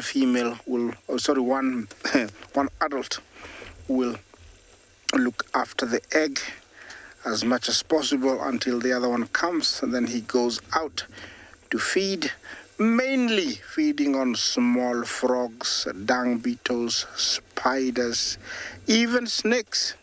They are very good at killing snakes, and they have very thin legs but very, very strong bones, able to stamp a snake as big as, even 3 feet. And naturally, they know that the head carries the poison, so they'll squash it.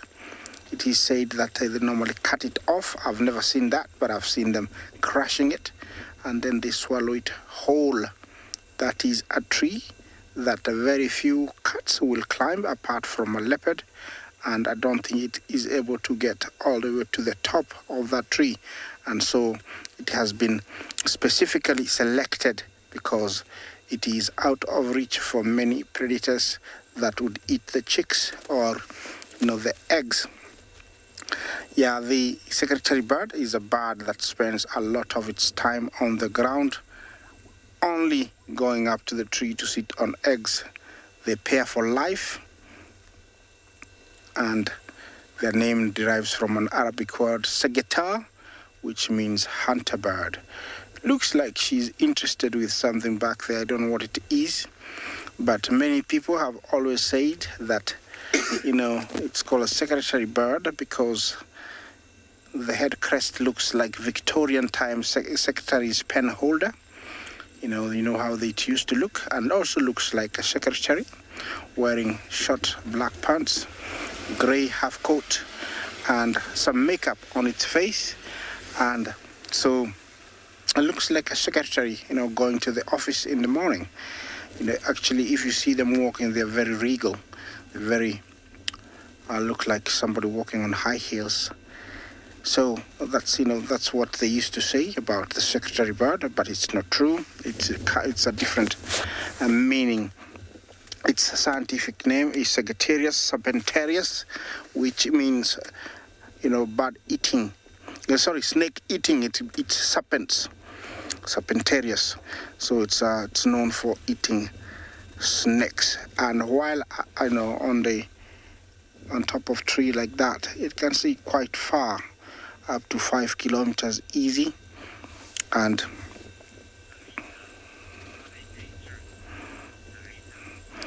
Sarita Jumbo, yes, they're very dangerous. They can scratch you and bite you. Oh no, sorry, just joking. They are not dangerous, but if cornered, I'm sure, just like big bird of prey, they have claws and a beak that is able to tear you. So you don't corner one. To humans, you can never get close to one because they can fly, so they're not dangerous. But if another eagle try to come and take, let's say, the chicks or the eggs, let's say like a martial eagle, they will defend themselves. So they are dangerous to those other birds, but to us, they are not. And I've never had an experience, where it's close to me, because they're always going to fly if you try to get close. Definitely, this is one of a pair, and it is here because there is an egg that is sitting on while the other one is away, feeding. That is a very heavy rain coming my way. I hope, I don't know how, I don't think I'm gonna hope here because it definitely is gonna hit me. So I'm gonna try and move farther up so I can close down, and hopefully there is something further up here. It's very beautiful, even with the rain coming. So I'm gonna take you to our next location, see what they have for us.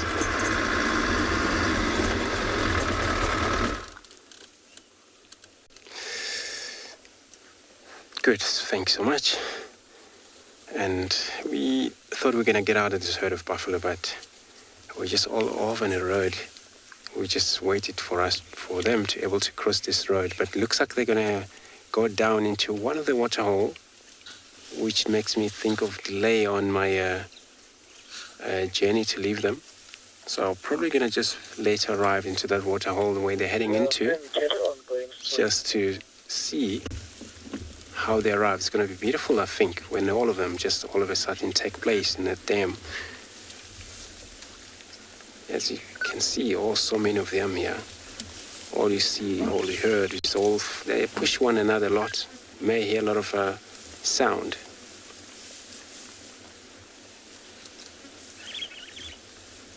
This is where sometimes it's all about trust when in a group like this, all work together.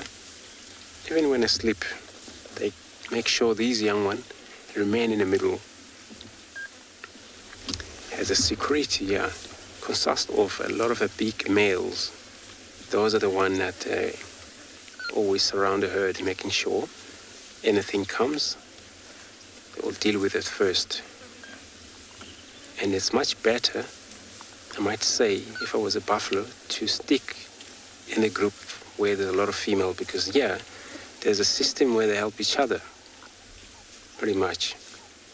And if one get caught by lions, there's a chance that the rest of them will run back to that area, as long as they can hear distress call, and they'll be able to come back and then help each other very well. See, they're right on the road. Beautiful, look at them march along the road. As I said, I don't have actually way out of here. It's a beautiful reflection. I mean, we actually facing the western side, where towards the light, but the background light provide a lot of beautiful shining at them. And I'm 100% sure they're gonna surround that waterhole in front of us.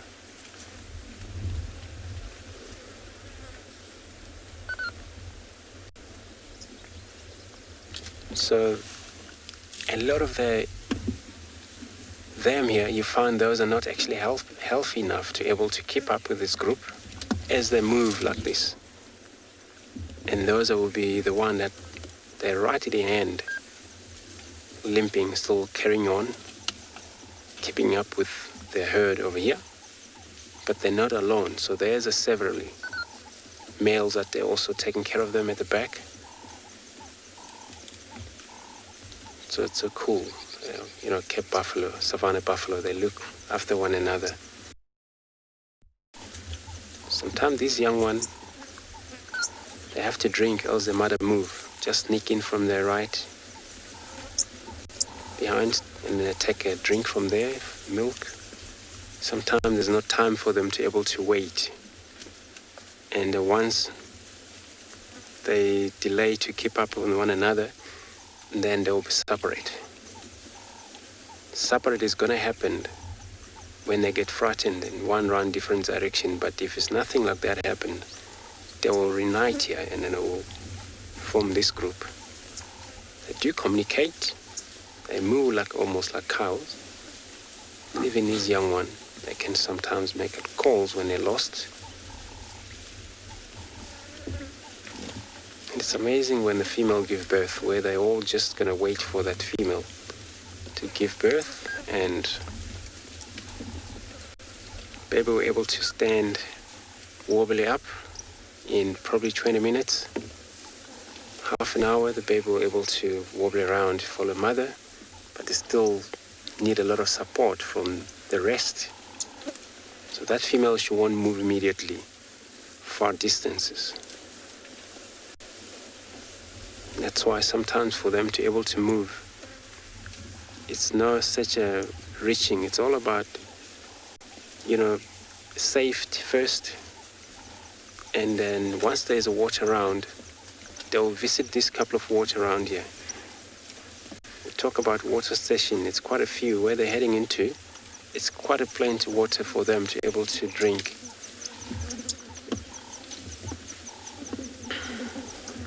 As I was looking, this is pretty much the end of the group.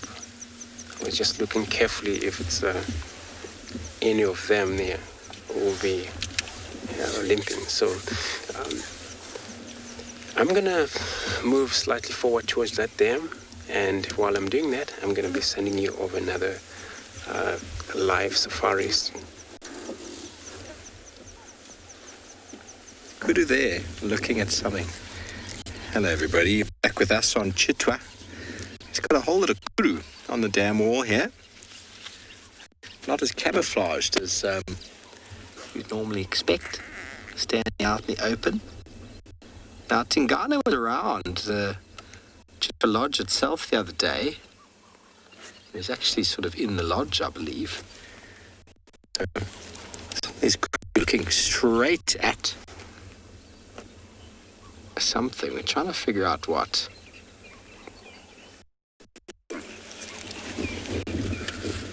Wonderful scenes. Yeah, Mike.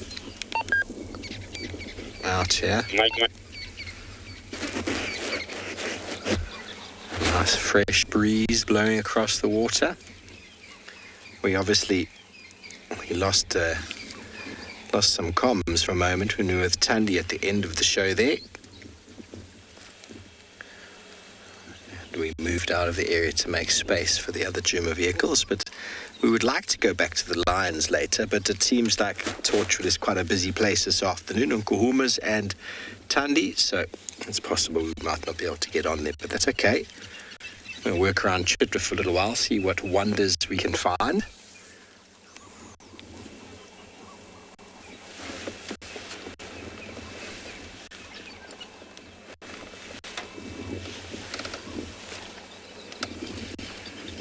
Reintroduce ourselves this afternoon, everybody. In case you didn't know who I was, my name is Steve, joined by Morgan on camera, and as always, very excited to have you with us. We're going to spend a bit of time here on Chitwa. Got some hippos just in the water over here doing their thing on their little island, the Croc Island, if you recall that scene with James and the impala that was in Chitwa on that little island, and that croc came out of the water onto the island, and the impala was, if those of you who weren't here, where that tree's standing, when the water level's low, there's actually an exposed island And when impala get chased by a wild dog, they quite often jump into water and try and swim away. It's kind of like a fail-safe, a go-to. Quite a few animals will do that. But the problem is in the water lurks all sorts of dangers as well. And so when James got here, he found a young impala, sodden, obviously had swum, was on this island, and there was a crocodile lurking around the island. And what was amazing is that the crocodile actually came out onto the bank. But that is what triggered it all. The impala decided, with its thin little chopstick-like legs, to dash into the water and try and make the 100-yard swim to the other bank. And the crocodile just eased itself off the island itself and just ploughed through the water. And, the crocodile won the race, and that impala never re-emerged. It was quite an interesting tale to behold. It's probably 2 years ago already.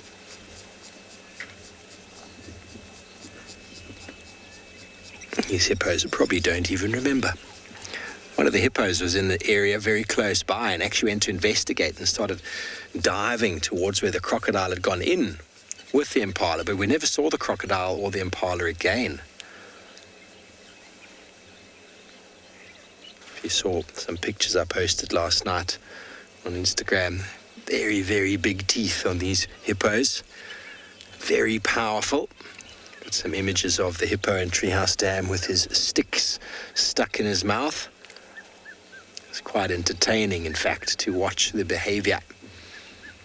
You don't want to be on the wrong end of a hippo. In the water, they move incredibly fast. We were talking about it over breakfast, actually, and we went back and had a look at a video of a hippo chasing a speedboat, probably in Okavango or something like that. And unbelievable how fast these things can move through the water. They might not look like it, but they can really motor when they want to.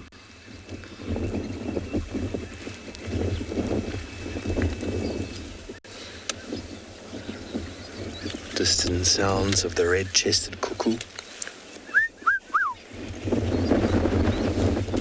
And the wind is now picking up. Coming from the north.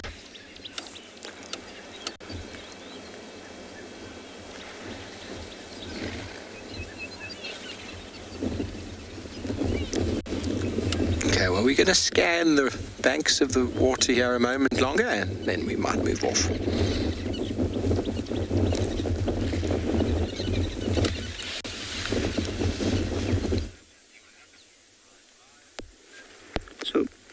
We came across this rock monitor as we were busy following the tracks of a female leopard that was on top of some vehicle tracks from this morning. And we followed it down in towards the riverbed, and we came across this guy. Now, he's climbed up that tree. He was attacked by a brown-hooded kingfisher. And it looks like he's looking for something inside there. It's quite an awkward position he's found himself in. Look at him anchored with his hind legs. You can see even the tail is trying to grip on.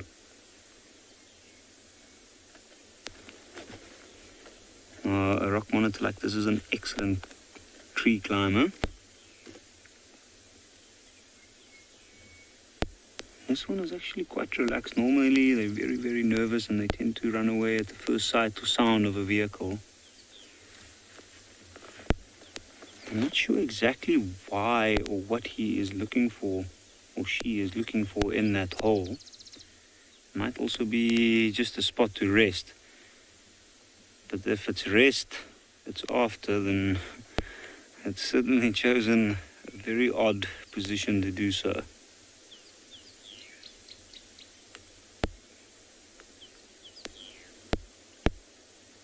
And if we zoom out a little bit, you see how well that animal blends in. And it's a pretty big tree as well. It's actually amazing seeing one of these things scale up a tree like that. You wouldn't think so when you see it. It looks quite slow and unmaneuverable when it's on the ground, and then it does these amazing feats.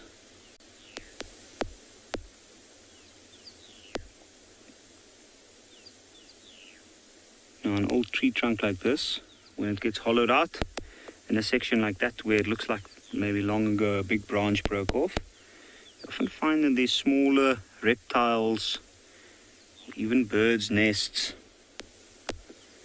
and reptile eggs, sometimes geckos, and things hiding in there, especially on a hot day like today. That would be a perfect spot to go and seek some shelter in the shade. Maybe that's what this monitor might have been thinking, trying to look there. Or maybe that's what it's actually doing, it's just trying to hide from the heat.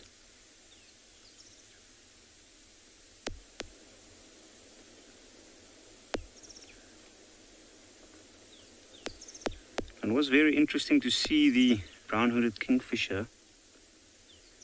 And it kind of mobbed it for a little while. In fact, it flew straight at the head of the monitor, and that made the monitor stick its head inside the hole like this. And that means that this little bird is very aware of what this creature is capable of. And I think maybe it was a warning, just to try and ward it off.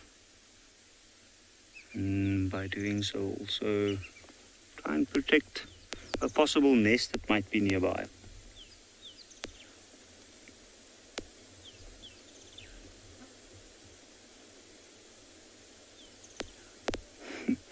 Just look at those toes and the back legs hanging on there. It's almost like his neck is bent back completely.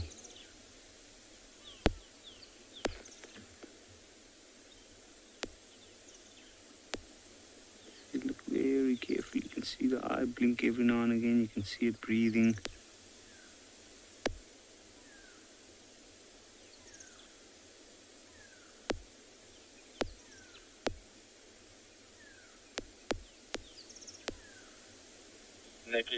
Look at the tongue moving in and out. And the tongue's a very acute sense organ, picking up on any chemical traces of something that might be in the air.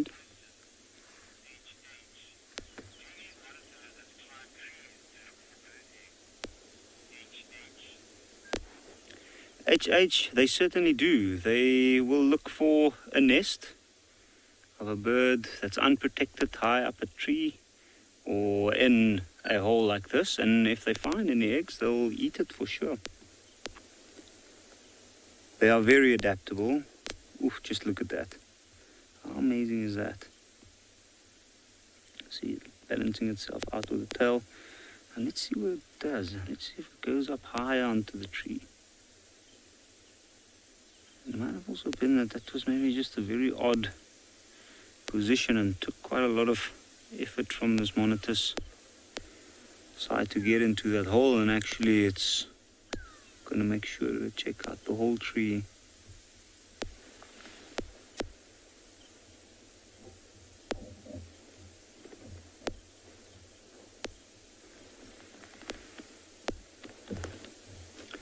And we do find on hot days, today was a real scorcher, when it cools down later in the afternoon, areas around riverbeds are actually very, very active with reptile life.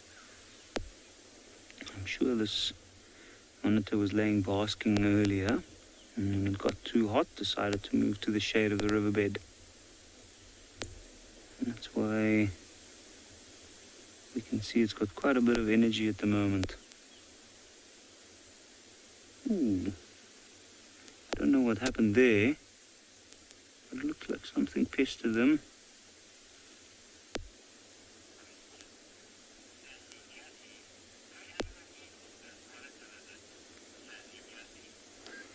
Good question, Sassy Cassie. What animal eats this monitor lizard? Well, there's a lot actually. I've seen quite a few animals eat it, even a rose eagle owl. But martial eagle, the other day we actually saw a honey badger kill and eat one. On occasion the cats does as well. The leopard, the lion, young lions are particularly good at scratching out unsuspecting creatures like this monitor out of the tall grass often. And if they do, they'll try and kill it.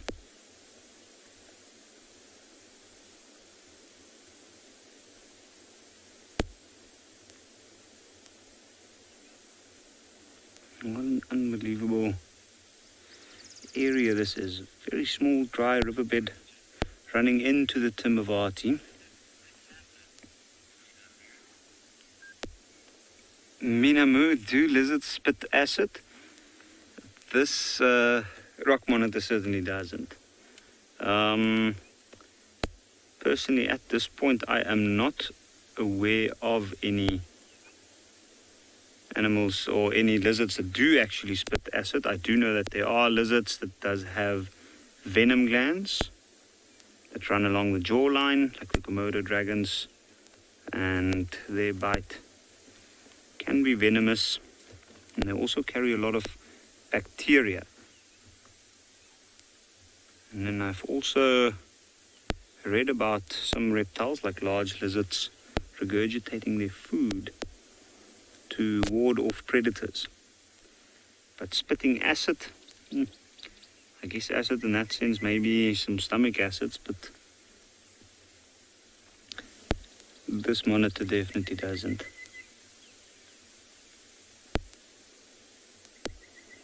And it's interesting to see. I don't see him at the moment.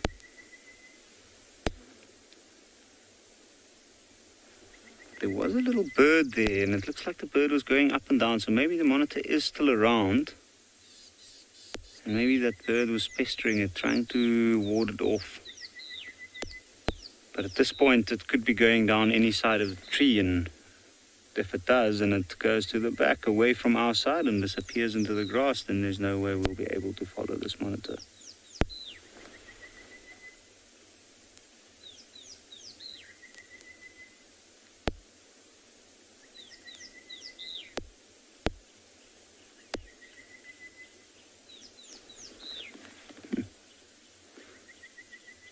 I don't see anything at the moment, not even a claw or a tip of a tail dragging around this branch. I think what we might do is maybe we'll try and reposition a little bit and then see if it might be on the other side of this trunk.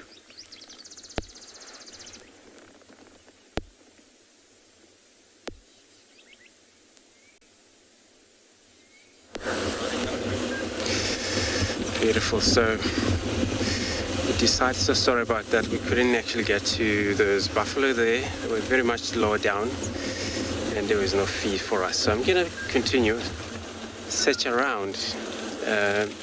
Hopefully we get either a shedulu on the move or leopards around or elephants. That's actually, it's going to be the plan for now. We're back into Gari, and this is where we're going to be searching on the western side of Gari. Well, I understand, and now it's settling down, so it's cooling off. Animal, that will be very much slightly on move as bet. And as you can see, some of the, just looks like a young impalas. Just going to stop here just to see what this impala's seeing, because sometimes you may drive past them, meanwhile there is a cat behind them. So it's always about checking what is around these prey species. Impala, they're one of a, let's say, not vulnerable, but they are kind of a medium source for most dangerous animal, your carnivore species, from lion to leopard, cheetah, those kind. And of course, in packs of hyena or surround, they're so quick enough to get away for sure. But, you know, always these lions or leopards, they use their own technique. You know, they go down very much and they wait enough for that animal to get any closer to that cat, and then that's going to be an easy target otherwise. But, you know, one thing for sure, you can tell if there's anything threatening them, there will be a lot of noise they will be making. And one thing for sure, you know, there's got to be something happening around here. Once you stop, you know, they can give alarm call, even as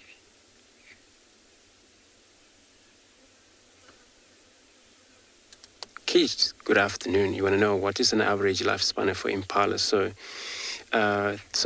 anything from 18 years roughly.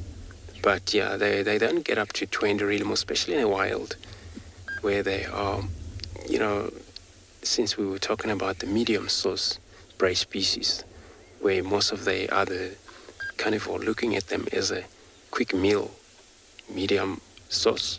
So they either getting killed, or sometimes it happens some animal die of their own, just a natural disease take places. They got choke, died, get snake bite, died. Or during that run for a long time, they get running for a long time. You talk about wild dogs, these are one of the creature or successful hunter where you find impala, they're fast enough to get away from the dog, but the thing is that the dogs don't actually give up easily. They will keep on a target for many of the kilometers until that target is tired, and then usually fall off, and then you're just gonna go finish it off. This is the wild dogs now. So in this kind of thicket like this, I wouldn't actually expect to see anything like a cheetah, because it's covered. Cheetah won't hunt in this kind of area like that because it's very covered. Beautiful moon. Look at that. So I'm gonna move on my journey. As I say, I'm looking around for the leopard possibly. As I do that, I'm gonna be then taking you to another live safari.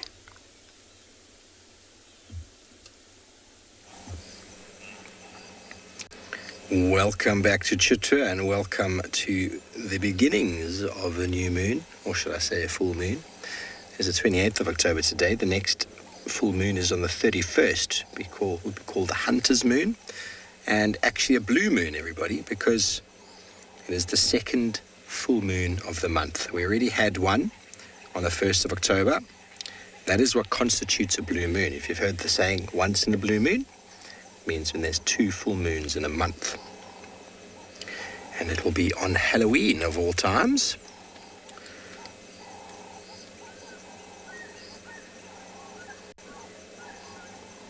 Might be able to still just hear the fish eagles in the distance and some Cape turtle doves. How funny, if you were watching earlier, that Cape turtle dove came down to land and Tundi did a 180 jump in the air on the rock. I thought that was rather splendid.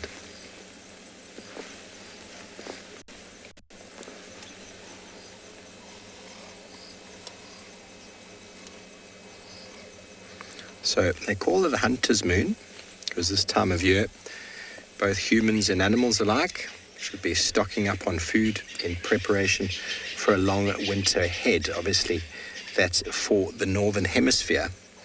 And obviously a lot of the lunar and astrological stuff that we talk about, a lot of it's come from northern hemisphere.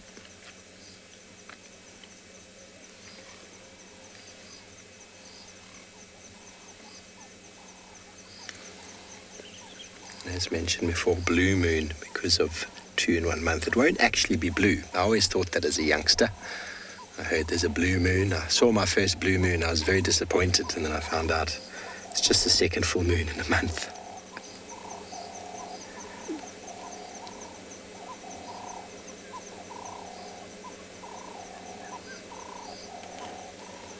But interestingly enough, the full moon approaching, this hunter's moon will actually be, and I don't know how they measure it, scientists and mathematicians are quite interesting in that way, will be the smallest full moon of the year, a so-called mini moon, as it will be the furthest away from the Earth than any full moon this year. I think it's quite interesting. It's opposite of the supermoon, of course, is when the moon is as close as possible. It seems to be much bigger in the sky. But it's actually just all to do with the orbit of the moon, the oval-shaped orbit around the Earth, which results in it being a little bit further away.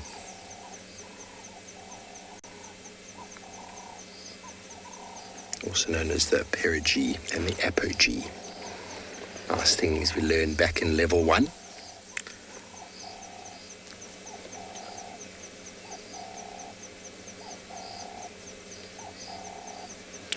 But I challenge all of you to try and measure the full moon in 2 days to see if it will indeed be 3 days, will indeed be smaller. I doubt it will even seem that.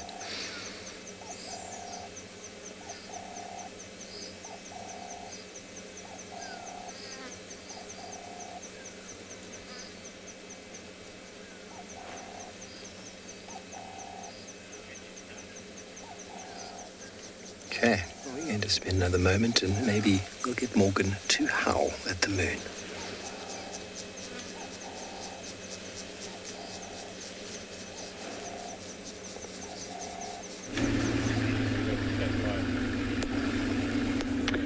So, we are currently in the Timbavati riverbed, where you can see it's cooled down quite a bit.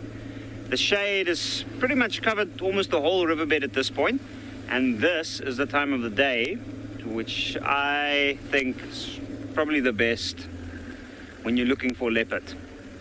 So it's been a very hot day, and during the middle of the day the cats, including the leopard, would have probably been laying down and trying to cool down in the shade. In fact, that's probably one of the best things about looking for leopard on a hot day, is the fact that you get to move in shady areas. So we're driving slowly along the sand here, checking very, very carefully. There's a lot of animal game trails coming down from the bank, and I'm just making sure that we're not missing any of the tracks at this point.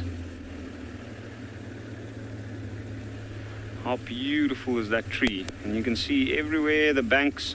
Now, if you look very carefully, you'll notice there's some game trails coming down.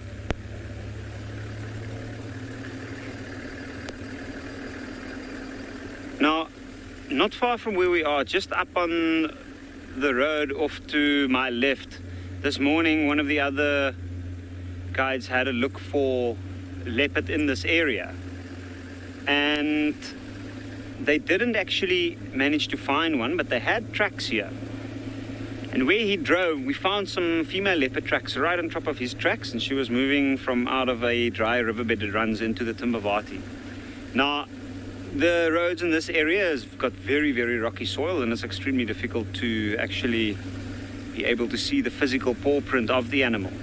So in this case, we have to go with what we know about this specific leopard and her behavior and the areas that she moves in. Now, initially this morning it started out, they had 2 sets of tracks, which was the mother and her cub. But the tracks that we saw looked like it was only one animal. So there's also a chance that maybe she dropped that animal somewhere, left it in a dry riverbed and decided to move off and go hunting. Ooh, and there is a very large elephant bull in the riverbed. Now, what that elephant bull's doing at this point is, I'm sure it's drinking from one of the puddles that's formed. You can see there's a large cliff face just off to the direction that the elephant is facing in, and I'm pretty sure that that cliff face leaves a rock bed underneath that actually stops the water from filtering through into the sand. And these puddles, this is where that leopard's been moving. They don't have to drink a lot of water regularly, and I'm pretty sure that she was moving around this area and that water would be sufficient. So as we move through this area, I think for now we'll probably stop here, have a look at that elephant bull first before we continue.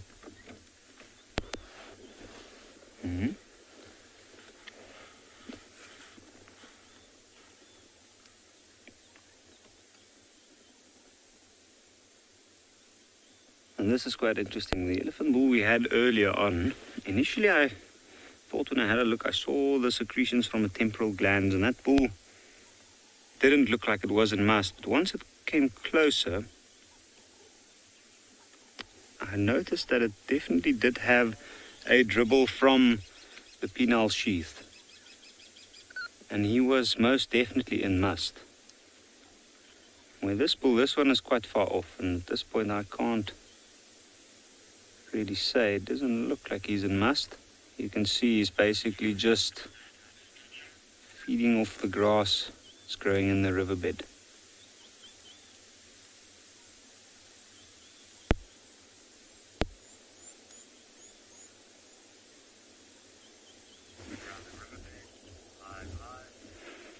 We've got some greater kudu coming over the dune there. It looks like young boys and a slightly older male closer towards us here.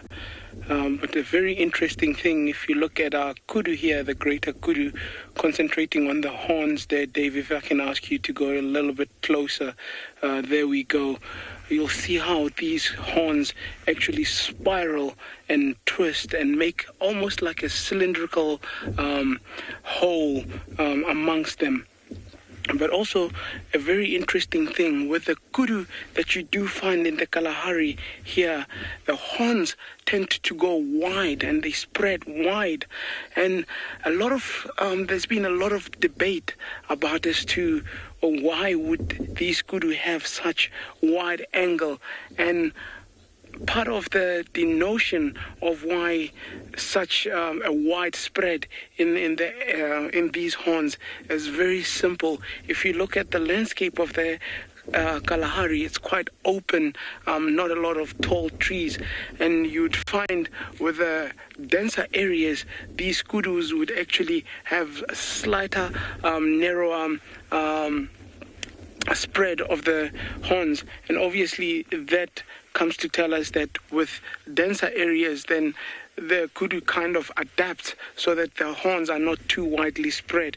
But also remember, when these guys actually browse, because they are browsers, meaning that they would eat from trees also, sometimes they would actually use those horns to actually snap off branches or twigs so that they can get to the foliage that they want to get. Good contrast there with some gemsbok also in the background there, just doing what the other gemsbok was doing earlier, getting heat. So just standing there and getting as much heat before the afternoon. These antelopes are very majestic and beautiful, Rosemary, the kudu. I mean, look at how it's striped to break up the whole body structure and blend in with the vegetation, and hence it will have these kind of stripes on its body. It's just everything just for the survival. It's survival. Everything comes to that. If it's not necessary to possess, then get rid of it. It's just how Mother Nature operates. Very beautiful. We also have an ostrich coming from our left there. Also getting into our frame, so they seems like this is almost like a gathering place, one species of animal after the other. So let's see what else pops into our frame here. I mean, we started with a kudu, and now everything is just seeming to be coming together here.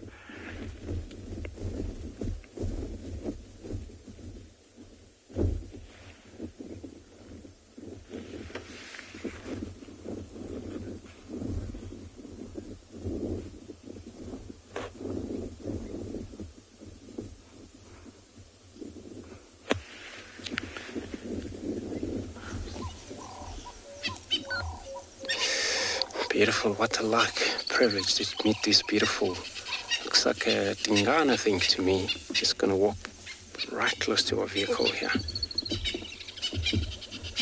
Got a call from the Galago camp, that's a leopard drinking.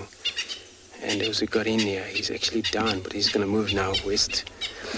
Trying to keep up with him.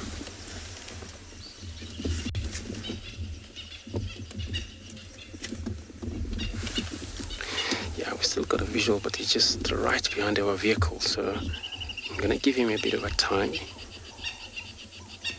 There's quite a lot of birds already saw him. As you can hear, they're all yelling at the background. As you know, sometimes when in the bush, birds can warn you if it's a danger out there.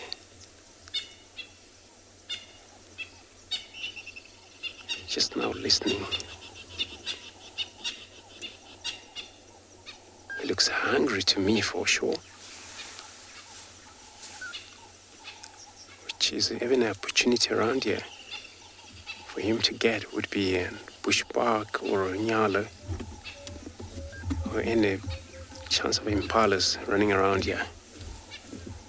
That it will be taken. He will be really on hunt for those.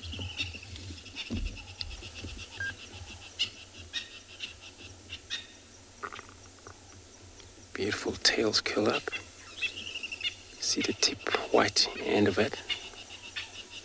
Use those for usually communications. Especially female when she lead the young ones. They all follow right to the end.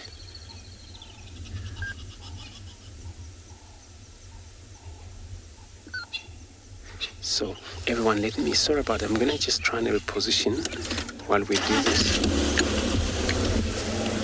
Looks like he's gonna go right to the top of the mound. We'll get him on front so you get a view of the sun shining at his face, I think. It's gonna be a good chance.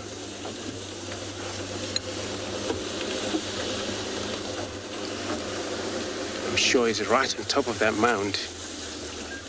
So there's a lot of chance I might actually have to enjoy him peacefully.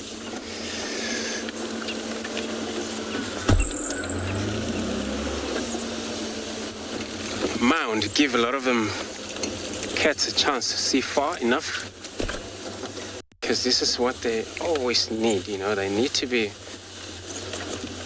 see what's around them, just like lions. When it's cool in the day, they were able to hunt,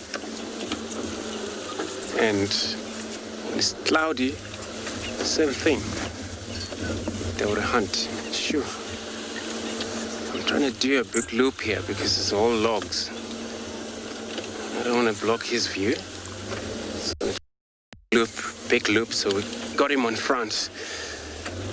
Just see his face as well.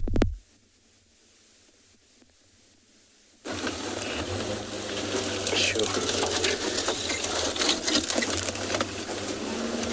Get around here.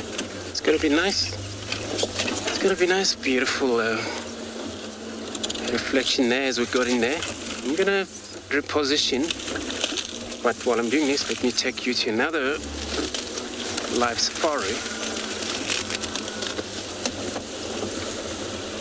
Fine coriacea. So we found this elephant as he moved around the bend. We're in a big bend of the riverbed, and there's not a lot of wind blowing here, so it's actually considerably hotter since it's getting this late afternoon sun on this part of the bend. And I saw this elephant was flapping its ears the whole time, and it's just finished drinking from a small hole that it dug in the sand of the riverbed. And you can see now that he's moving back up on the bank, he might slow down to start feeding again. It's a bit of a fart I hear coming from him there. And you can see there's some wet sand on the flank of the elephant just behind the ear.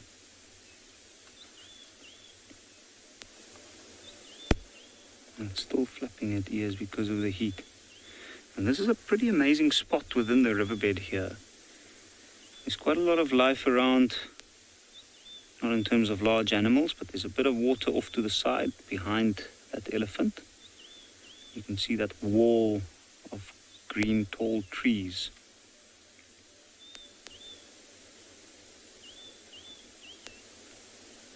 And then another curious little creature that's been flying around up above us is a palm swift.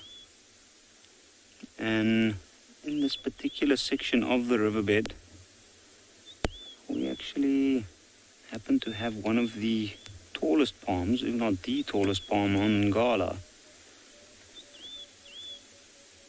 It is a southern lala palm, and I know that in that palm tree these palm swifts are nesting.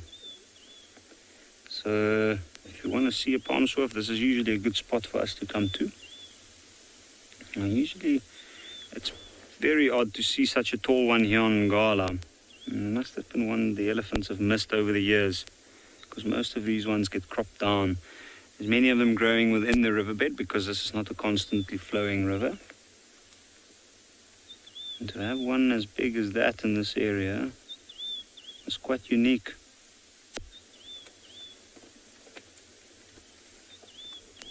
can see the moon way up there in the distance as well. And some late afternoon sun. And we were hoping that within this section, you can see right over there, there's the moon.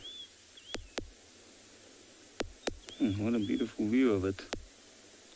That's pretty spectacular. I'm sure a moon as full as that one is at the moment will probably make hunting a little bit more trickier for animals like that leopard we were looking for, or that we're still looking for actually.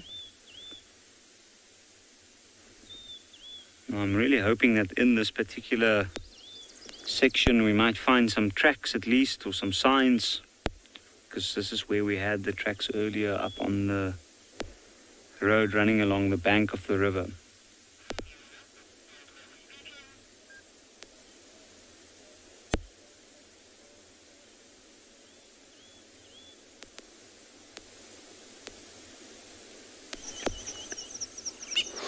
Thanks. Yep, hope we get right there. So we're trying to reposition here for this beautiful Tingano. And then he's lying right on top of the mound. I think that's what suited him in there. He loved it so much, but he can't stop looking around. I mean, he was facing too much in the west. And it's cool because he just drank water, the Galago pen. So for him now is to carry on. I'm just gonna see here, maybe he's on so much of scenting marking or just on hunting, because it's one of the two movements they do, usually territory reactivation or both at the same time.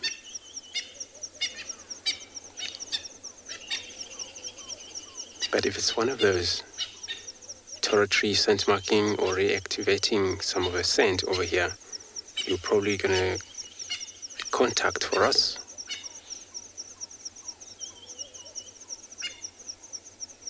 And all you see in front of him there, it's a piece of grass. I think he's breathing towards it, and it was like kind of like every now and then when he take a breath. But he's looking away now. It's probably because of they're very good on. You have a good eyesight. You can see something far in that height.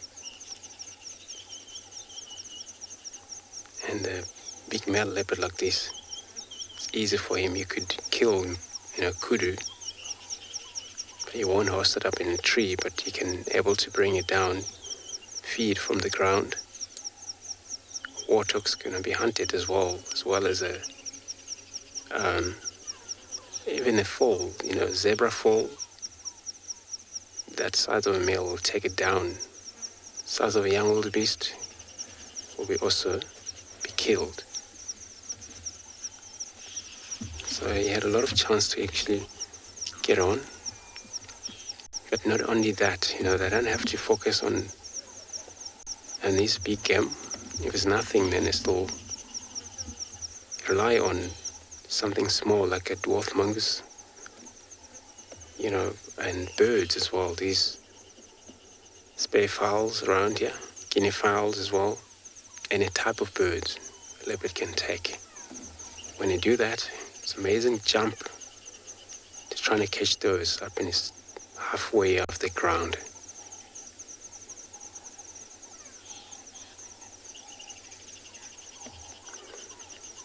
Yogeshwar, good afternoon, welcome to your beautiful show. Yes, they do fight quite a lot, especially this male you see is already far independent, very big male, so the fight only takes place when they're already independent, fighting for a food. And for example, there's a tlalamba around here, which is tlalamba, it's actually offspring for this male. So every time if she had a kill around here, he would push in too much because he has a lot of power to feed on that kill of hers. And that's where the fight sometimes take place. But maybe she won't fight, she was just gonna be unhappy but give space for him. But of course, they can steal from one another. There's a lot of fight. And that, food source things, it's even better because this is when now, territory overlap, where he find himself on other males' territory, but this is all about hunting. But then he kills something, hosts it up in there, and he won't drag it off that ground. And then he's just going to probably feed there until it's done. It happens, he get caught while he does that, which is, it's not right for him.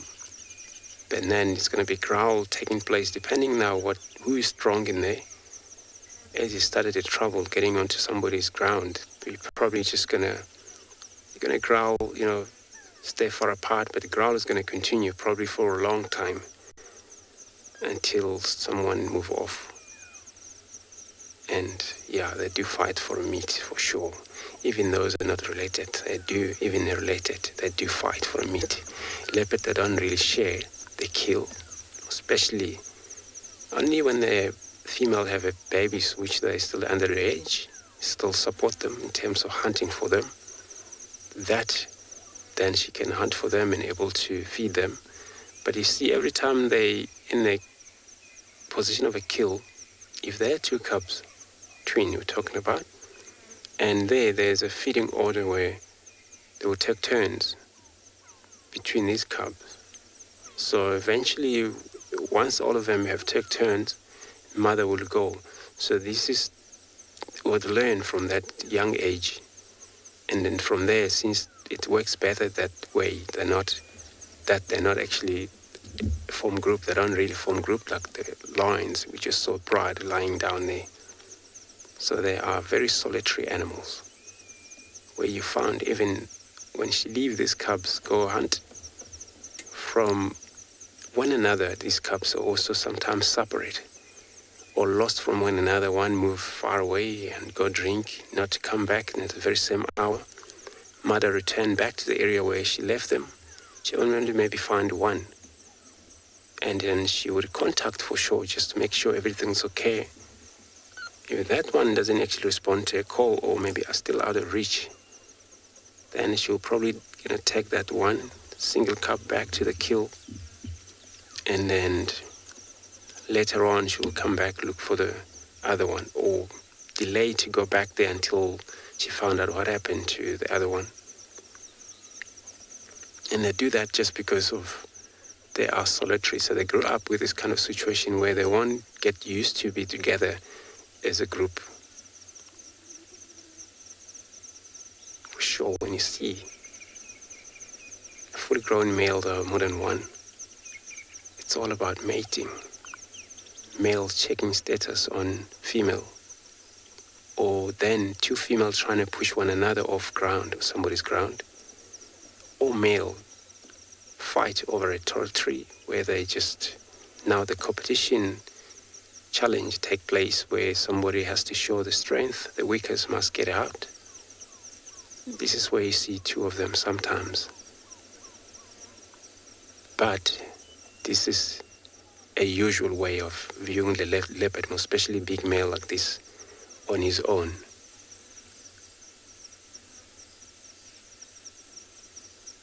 And they are also very silent hunter. Their foot structure, it's all covered with heavy hair on us, all surround of their foot. And then every time they move, it's provide very silent. They don't actually make a lot of noises. And apply the same when they hunt. Everywhere they step, the first leg would actually step on the ground, but carefully, and the other one would exactly go the very same spot. So they're trying to make sure that they're not actually making a lot of noise there. A key for them to hunt also, they don't have to chase for such a long time. They're well known of as stalking. They actually use advantage of this type of mound if there's a prey species around, or use chance of tall grasses, and they will trying to crawl along that, crawl down and making sure that there is no certain movement. Otherwise, the prey species also, they're well alert. Also, if if they ever hear anything like that, they will be so much worried they will concentrate on a direction until they found out what happened. So that's why when it's too windy, it works better for lions, leopard, because then, the prey species get disturbed so much by the wind, and sometimes they will run for something they're not too sure about. Maybe they run where there's a direction of danger because now they're confused. So maybe found out where they're running into, the leopard waiting, and eventually one is a target is down. So I've seen a leopard kill 2 prey, but not at the same time, but it was hosted in the same tree. A different species was impala and a great acre. And that female, she's no longer around. Her name was a white cloth. The older leopard. I managed to witness her lifespan. She actually died when she was anything from 16 years back in the days. So for them able to kill, it's not all about wasting. They kill, but they would make sure they finish what they have killed. So I'm gonna wait here. I'm gonna stay put while I'm sending you to another live safari.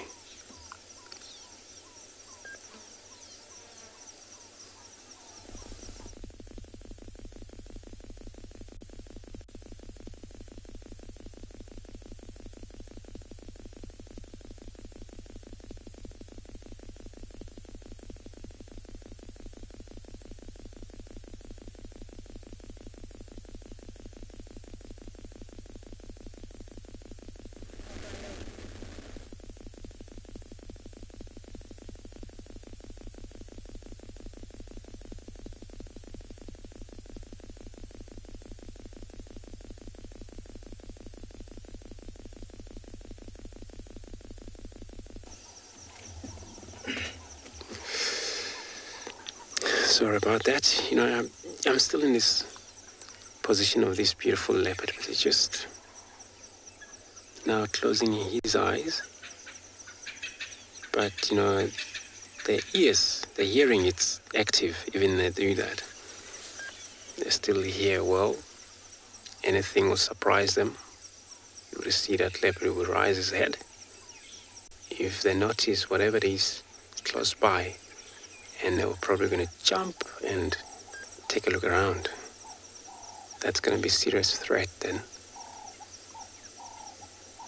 And many times they get tracked down by the trackers, and they get used to sometimes by human far away, not close by.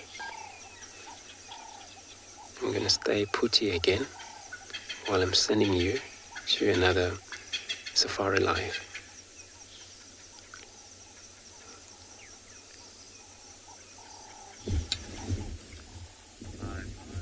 Some spotted thick knee there in the distance. The name has changed from deck cop to thick knee. So everything about this bird seems to be thick. A beautiful also horizon just above us, and that's what has actually kept us mobile and moving most of the afternoon. Obviously the Kalahari is rarely as cool as what today has been, and with the cats that we are trying to find, such weather then becomes top notch for them, if I can call it that, in the sense that they can move a lot more, and they can actually hunt better, giving them more hours to hunt. Because remember, your cheetahs are actually diurnal, so they'll avoid actually hunting at night unless there is maybe a full moon or it's light enough that they can actually hunt and take advantage of night. But predominantly they would hunt during the day. So with the temperatures as cool as what today is, with a temperature of about 22 degrees, this gives them a very good chance. A crimson-breasted boba there also, adding to our shrike list there. And the crimson, obviously, you can denote comes from that bright red chest, referring to the color, the crimson. And also, both male and female sharing the same kind of color. There we go. Another bird, crowned lapwing. We're doing very well. It looks like this is a bird's corner. Crowned lapwing there. Also a ground nesting bird. Cape turtle dove. Wow, we're doing very well. Back to the crowned lapwing there. They would actually nest on the ground, and with making little twigs and sticks on the ground, they'll protect that nest with everything they have. Dive bombing if they have to dive bomb bigger animals that they can not really wear off.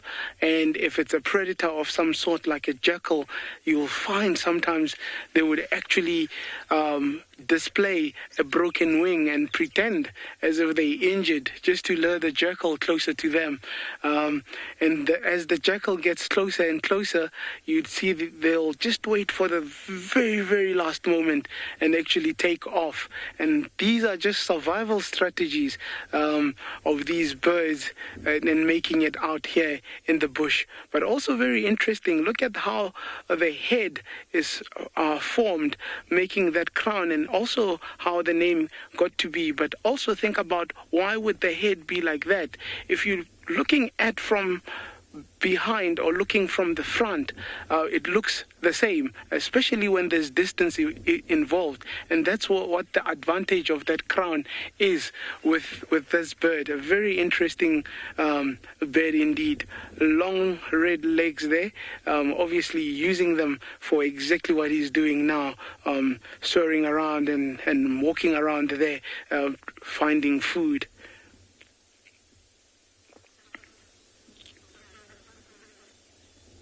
This would be the perfect time to start looking for things like beetles, termite mounds. There's been a bit of a moisture in the soil, and that's why these birds would be in these open patches looking for things to feed on. There we go, got something.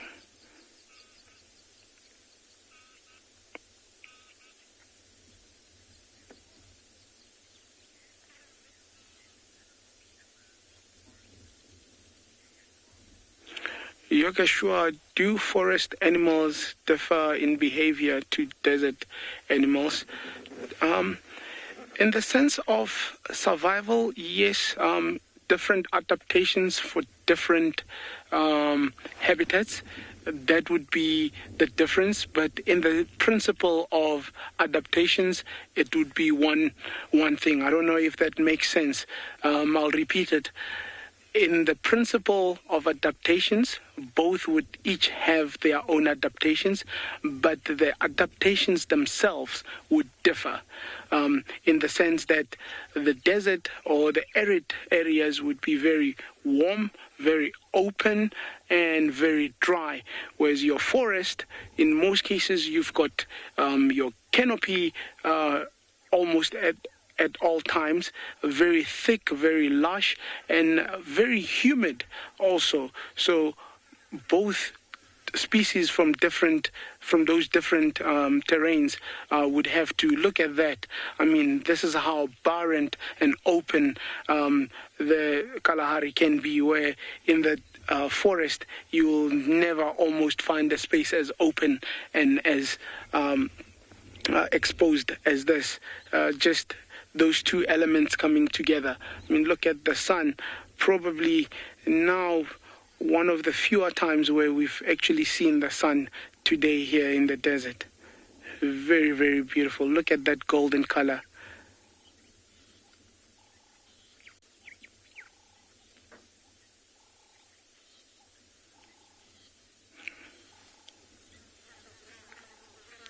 Cape turtle dove in the distance there calling.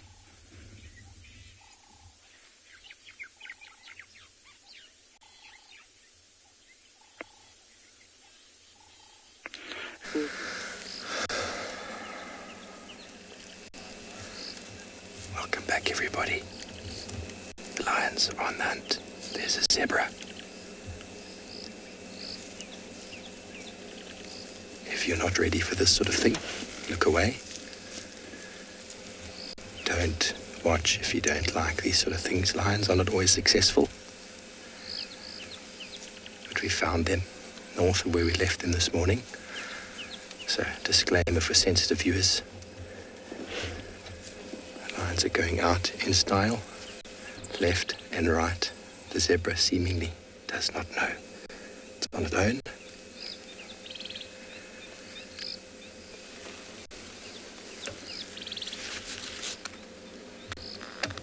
Oh, it's had a feeling.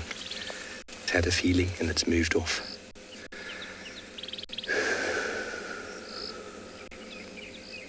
There's another zebra coming, running in this direction. So there's always more than one zebra. They move in a single file sort of line often. There you go, their alarm calling now, the zebra. Can you hear that? The lions weren't patient enough there. They were all flat. Suddenly a zebra came walking close and one lion started stalking. They all reacted and I think they were a little bit overzealous in their approach. And now they've been spotted and they're all going to come back and lie down. But I'm going to move forward an inch or two and we'll be able to frame up this beautiful tree in the background with the setting sun. And the lions will come and lie right here in front of us on this glorious afternoon. We were a little bit concerned because we finally got back. How's that, sir? Tell me when you got the tree there. Good. We were a bit concerned because you came back and the lions had moved. So I suddenly thought, oh no, we're going to have to put a lot of effort to track them. Did a big loop around the block.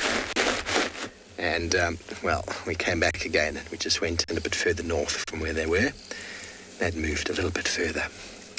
So I'm just going to be quiet for a moment and as the lions start to settle again, allow you to just enjoy.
Starts with a bit of grooming,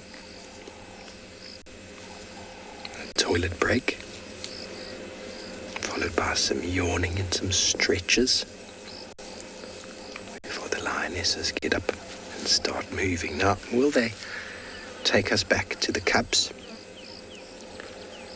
or will they go towards Buffelshoek Dam for a drink, which is in the north? That's the wind was coming from the north. It's now completely gone. All the wind that was around has just died off. So now the lions are going to have to rely on hearing and smell, or sight. if they're going to catch any food. So it's very possible that they might just start moving, and the direction might be towards the cubs. But I think they definitely have food on the mind.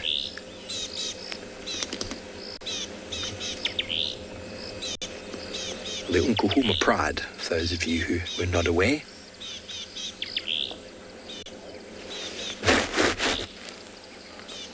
Kyle, I think they sleep pretty much the same winter or summer. Their activity periods are still similar sort of times, you know, when they're hungry and in the coolness. So in winter, the only difference in winter is that they can probably be more active in the day than they would be in the summer, actively doing things in the daytime, whereas in the summer, because it's so warm, they're very inactive. But I still think they get the same amount of sleep, regardless. So if they're busy in the winter day for a little bit, they'll just sleep a bit more that night. Oh, there's Amber Eyes showing us how pretty she is. Oh, there we go. So it's anywhere from 20 to 21 hours a day they'll sleep. But it's all about the temperature. Temperature can really change their behavior. And you can get very nice cool days, even in summer, when it's very overcast and it's raining. And lions can be active in those days. It's all about energy conservation. But when temperatures are really, really warm, most cats are very inactive. I was actually quite surprised to have seen Tundi as active as she was. She is feeding too at the moment, so she's probably got her work cut out for her. Okay, this one's going to come and do a bit of a head rub. Going to say hello, ladies. You first. And then second. Oh. That's a tactile, touching communication we're talking about. Close-knit individuals. That's one of the youngsters. She's an adult now. Pale eyes. And the grooming is underway.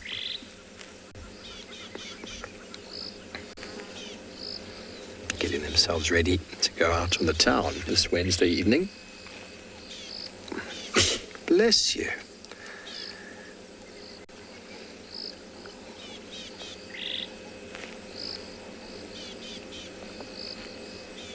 The flies are bothering these individuals.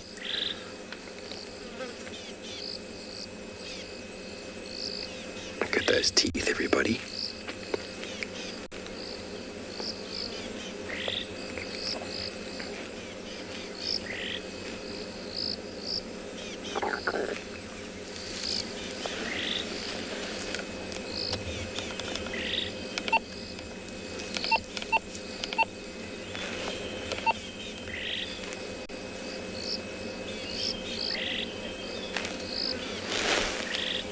The lions, leopards, regarded, some people say, starvation resistant, to the point where they can go for about a week, 2 weeks.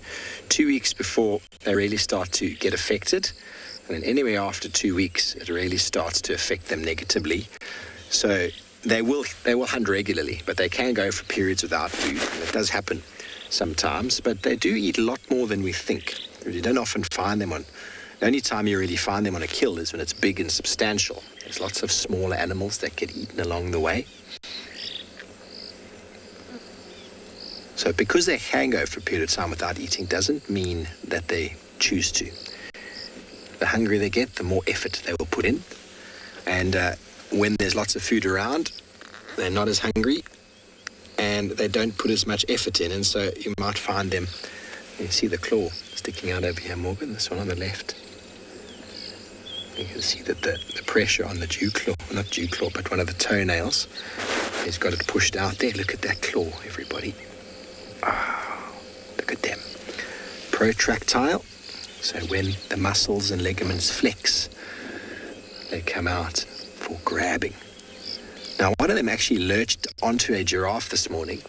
Giraffe was going as fast as I've ever seen a giraffe go. And it just battered all of these lions out the way. And one actually jumped up and sort of caught the giraffe on the flank. But it was going so fast that it wasn't able to hold on. That would be quite a wild ride if it did. I don't think we'll be seeing that giraffe again for some time. So when they're very full and they've eaten a lot, they might still look at food if it's tempting. But if the energy required to get up and go after the food is too much, they will weigh up the options and not feed. But when they're really hungry, they'll be far more active than when they're full. And when they're full, they spend a lot more time sleeping and resting. So they really do get a lot of sort of desire to go eat. And once they got food, well, then there's no need to do much. They can just sit for a while.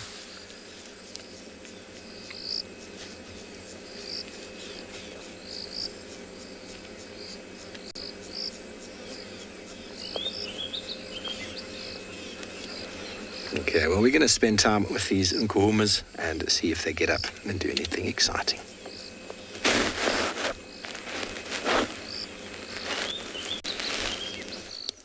Hey, you are. All right, beautiful. So he's still there. Now we can see how flat. And he just put his head now in one of these green grasses right in front of him. So we can't see his face properly right now. But there's going to be another vehicle or two vehicles coming to join here and coming to the same sighting.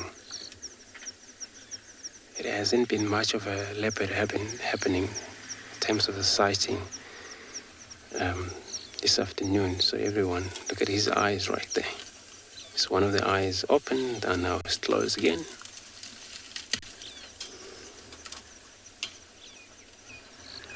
For leopards, same to a lion. Sometimes when they're on the move, they have a lot of time to spend, lie down, and they have a lot of time sometimes to move. This is where they now focus on the hunting. He's probably on the hunting, but now he's just taking it easy, hoping for anything you could see around here. But he paint as well, so not that he's full stomach, which when I look at him, doesn't look like he's eaten at all. And this is a sign that's probably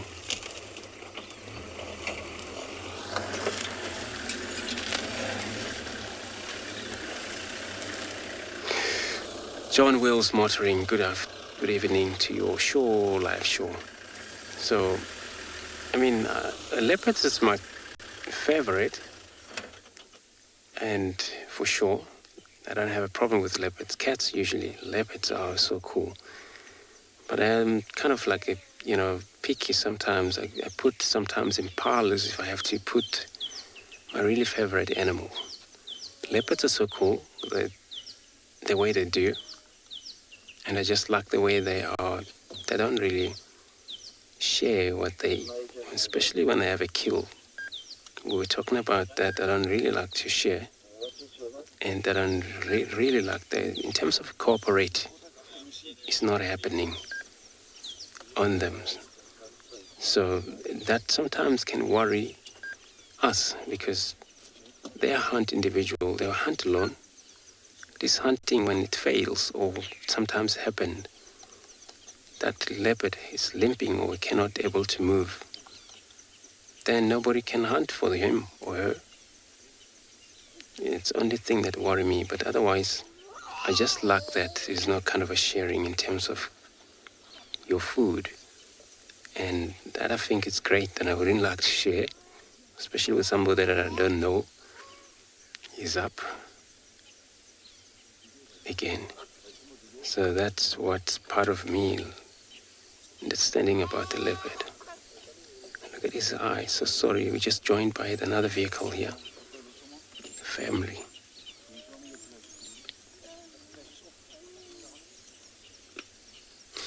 So Tingana, he kind of like dominating at the moment, but these days he pushed too much far north. He's been seen quite a lot in Beverly Souk.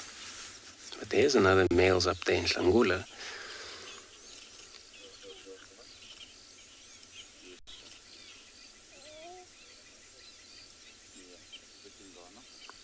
Richard, good evening.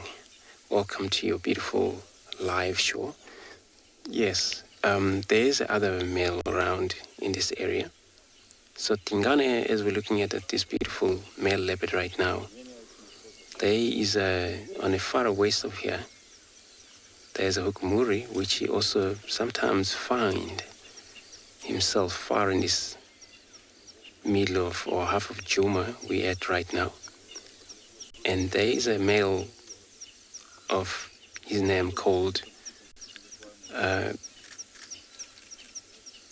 Imlowati, which I haven't actually had time to meet him, but I heard he's around. And of course, that Hlangula, actually, I haven't seen him this far in Djuma.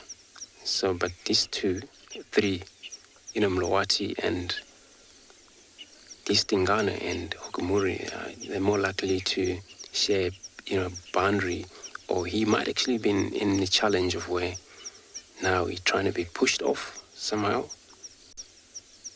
by that Mlowati. When that happened, it will be just because of, the territory. If he ever loses that, you're probably just going to move off. A lot of time, size-wise, it gives a lot of chance for these cats to be able to, win their battle. Because that challenge sometimes, it can carry on. It takes a lot of a month before somebody lost a fight. Then there's another quarantine male, but he's now probably far at Kruger Park in Koro, that side, moving in and out in that area. He's also a beautiful male, but he never come this far because he was born around here. Quarantine, son of Karula, and the father was Mvula.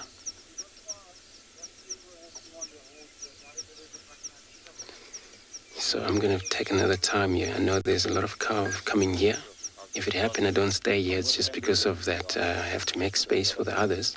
But I would like to take another moment to have a look at him. While I'm doing that, I'm going to be taking you to another live safari.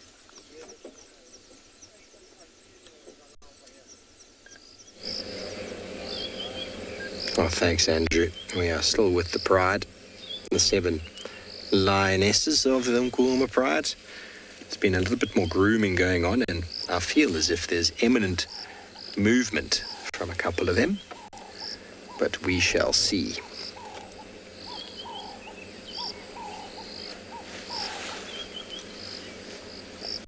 Flies are definitely an annoyance this time of year. They start to increase. One of the lions know that the buffaloes they follow constantly, and the dung the buffaloes leave behind are the homes of all the flies, many of them anyway.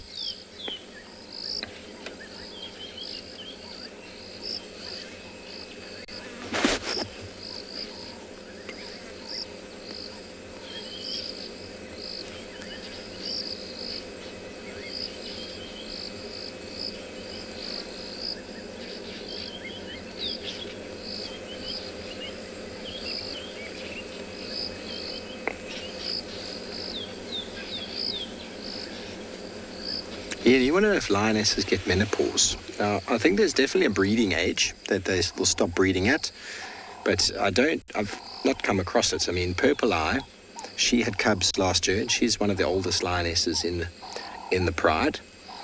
I think there's definitely some sort of hormonal change as they get older, but I'm no expert in that regard. No doubt someone on the chat stream will be able to send through a quick little answer. It's probably been discussed before. But all the females currently are at breeding age. Even the youngsters have come into estrus at least once, I believe. If not, that will be shortly.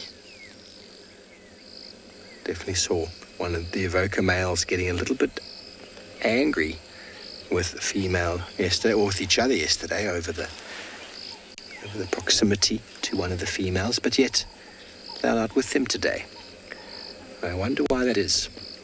I wonder if the 8th lioness joined up, and if she's coming to estrus, and if they've decided she's not so bad after all, and now they're hanging out with her. We went and spent a little time to try and find where they'd stashed the cubs, and thinking maybe the males were there as well, but we were unsuccessful.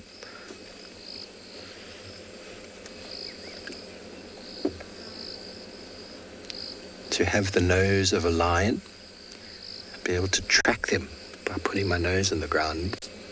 Quite an amazing thing to see, how they can find each other. You lose your friend and you just start smelling until you find them again. Takes it to a whole new level.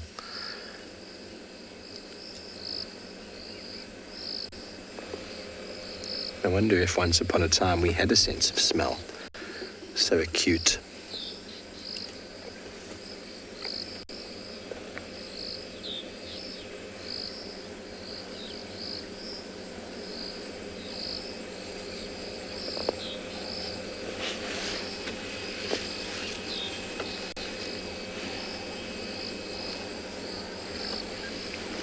Okay, well, as the sun sets in the west, the alarm clock has gone off and it is time for the lions to get up.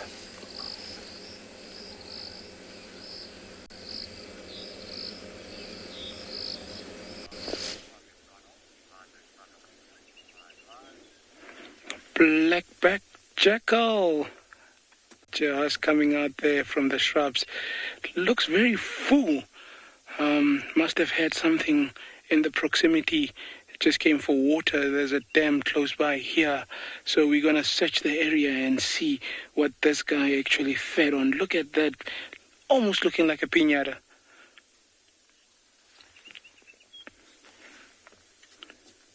Also very beautiful sunset also here at the Tswalo Kalahari.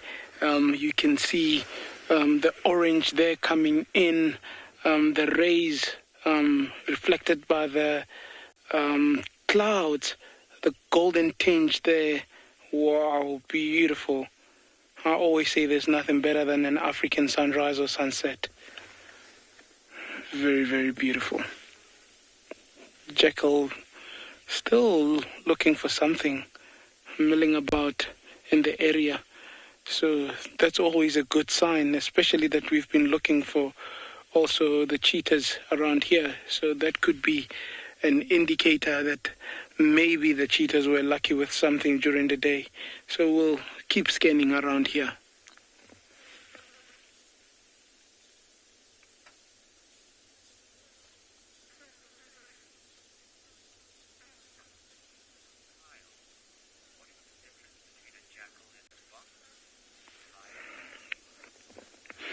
Kyle, what is the difference between a jackal and a fox? Shoo, interesting question. A jackal, to my knowledge, is more of a canid, meaning dog-related animal, whereas a fox, especially the foxes we get in Africa, they're more a distant relative of a canid, meaning that they would eat more insects and half the time be omnivorous, meaning that they could also eat fruit at times. So that's the major difference between the two. Beautiful with a shepherd's tree there.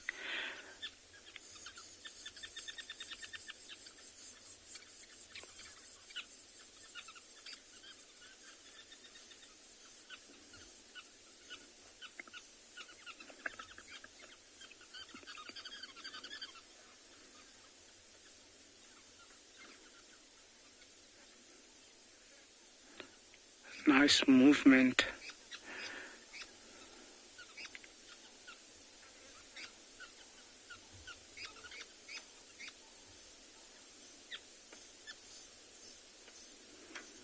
All the birds advertising before the sun goes down, just making sure that all the others know that their presence is there. It's just communication saying, we're still here, the territory is still mine. And they would do the very same thing again in the morning. Hence, they do that all the time, morning and evening.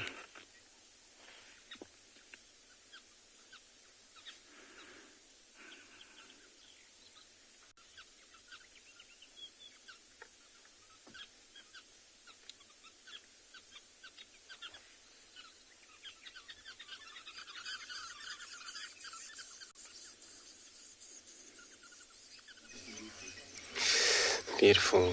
What a nice sunset to watch. I mean, such a beautiful. So our Tingana leopard hasn't yet able to move right now, but you know he's. But I think any time he will move, because when we get here he was moving, and this is how the guys saw him. I'm sure he's going to do that. While sometimes I've seen leopard spend a lot of time, they do sometimes kind of like very strange behavior that you wouldn't know sometimes. Spend a lot of time enough in one area. Especially today, the temperature has risen too much. Now he's just kind of listening around. And I've seen leopard kill grey duiker in a hosted. And they move off, carry on, and they never returned. So, and we keep visited that area where the duiker was hosted up for 3 days. Leopard didn't return. So it happens sometimes when they hunt. You find they're really on a mission sometimes to get to somewhere. Because sometimes these territorial things can delay them, or sometimes they can be faster on getting to somewhere where there hasn't been. And all they worry is that maybe the chemical hasn't been sent, they haven't been sent, so they better get in.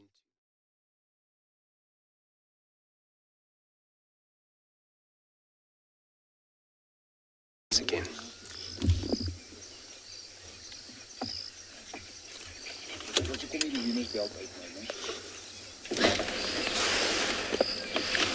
Welcome back, everybody. We are in the infrared spectrum as the lights have faded, and the lions don't realize that they're faded yet. They're just waiting for more cover of darkness, because as you saw with their zebra hunt, they were a little bit too zealous. So I think they realize, oh, maybe if it was darker we would have done better, so let's wait a little bit longer. And let me clean my elbow. It's always an important place to clean. You see, that whole chest area gets covered in blood, covered in all sorts of things. I can't imagine what it smells like. Apparently the pride was on a dead hippo day before yesterday. That could not have smelt very nice. Now, thankfully, we've been close to them, but the wind is almost non-existent, so haven't been able to smell the lions, and they've yet to do what they love to do, come and stand in front of us and have a big poo, which can often be the death of me. I do struggle with those sort of smells. Bless you. A little bit of fur in the nostrils.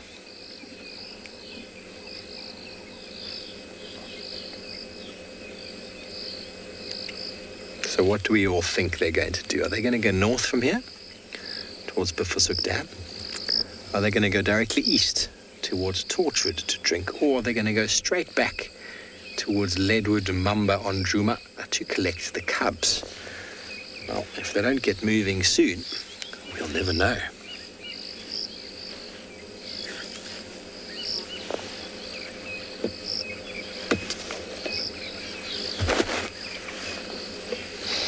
Helen, it's basically just a bit of a body language gesture. You see it with Tundi, you see it with leopards a lot. They'll just sort of look at them and growl, and the cubs just know.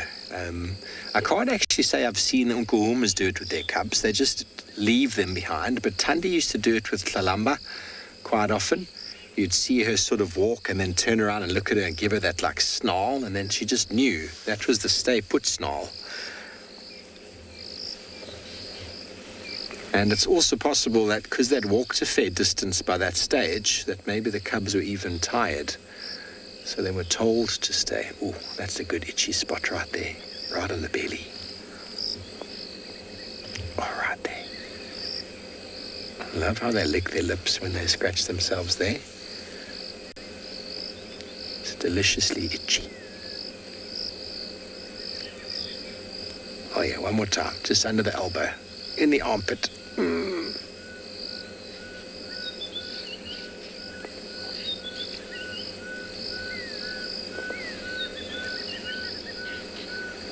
Okay, so this one is not one of the... This is an adult. This is Chella. I think that's Chella. Bit of a head rub. And a plonk down. Let me just move back a touch here. Just a touch. You can get the family portrait. Okay, so it looks like east is the way. That is Amber Eyes. Okay, so Torchwood Dam, it is. Bless you, Amber Eyes. Oh, Amber Eyes is a lady, though. She does often move off to go and have her ablutions. But everybody, it has been a wonderful afternoon and day. Thank you for joining us here this afternoon on the show from all of our wonderful locations. Thank you to everybody for the wonderful wishes to me today. It's been a wonderful birthday so far. And we're going to follow the Pride for a moment longer, but we'll see you tomorrow morning, bright and early, same time, same place. Thanks from everyone. We thank you for your questions and comments. Good night. Africa is very special, and when you come down here, even when you're watching through our camera, the landscapes change from desert to bushveld to up in the Masai Mara where there's grassland. That means that the biodiversity changes as we move along Africa. And what I love most about connecting with you guys is the fact that I get to share these wonderful experiences with thousands of people. It's happening right now, live. Catch me in the wild on channel 183 on DSTV. This program features live coverage of an African safari and may include animal kills and carcasses.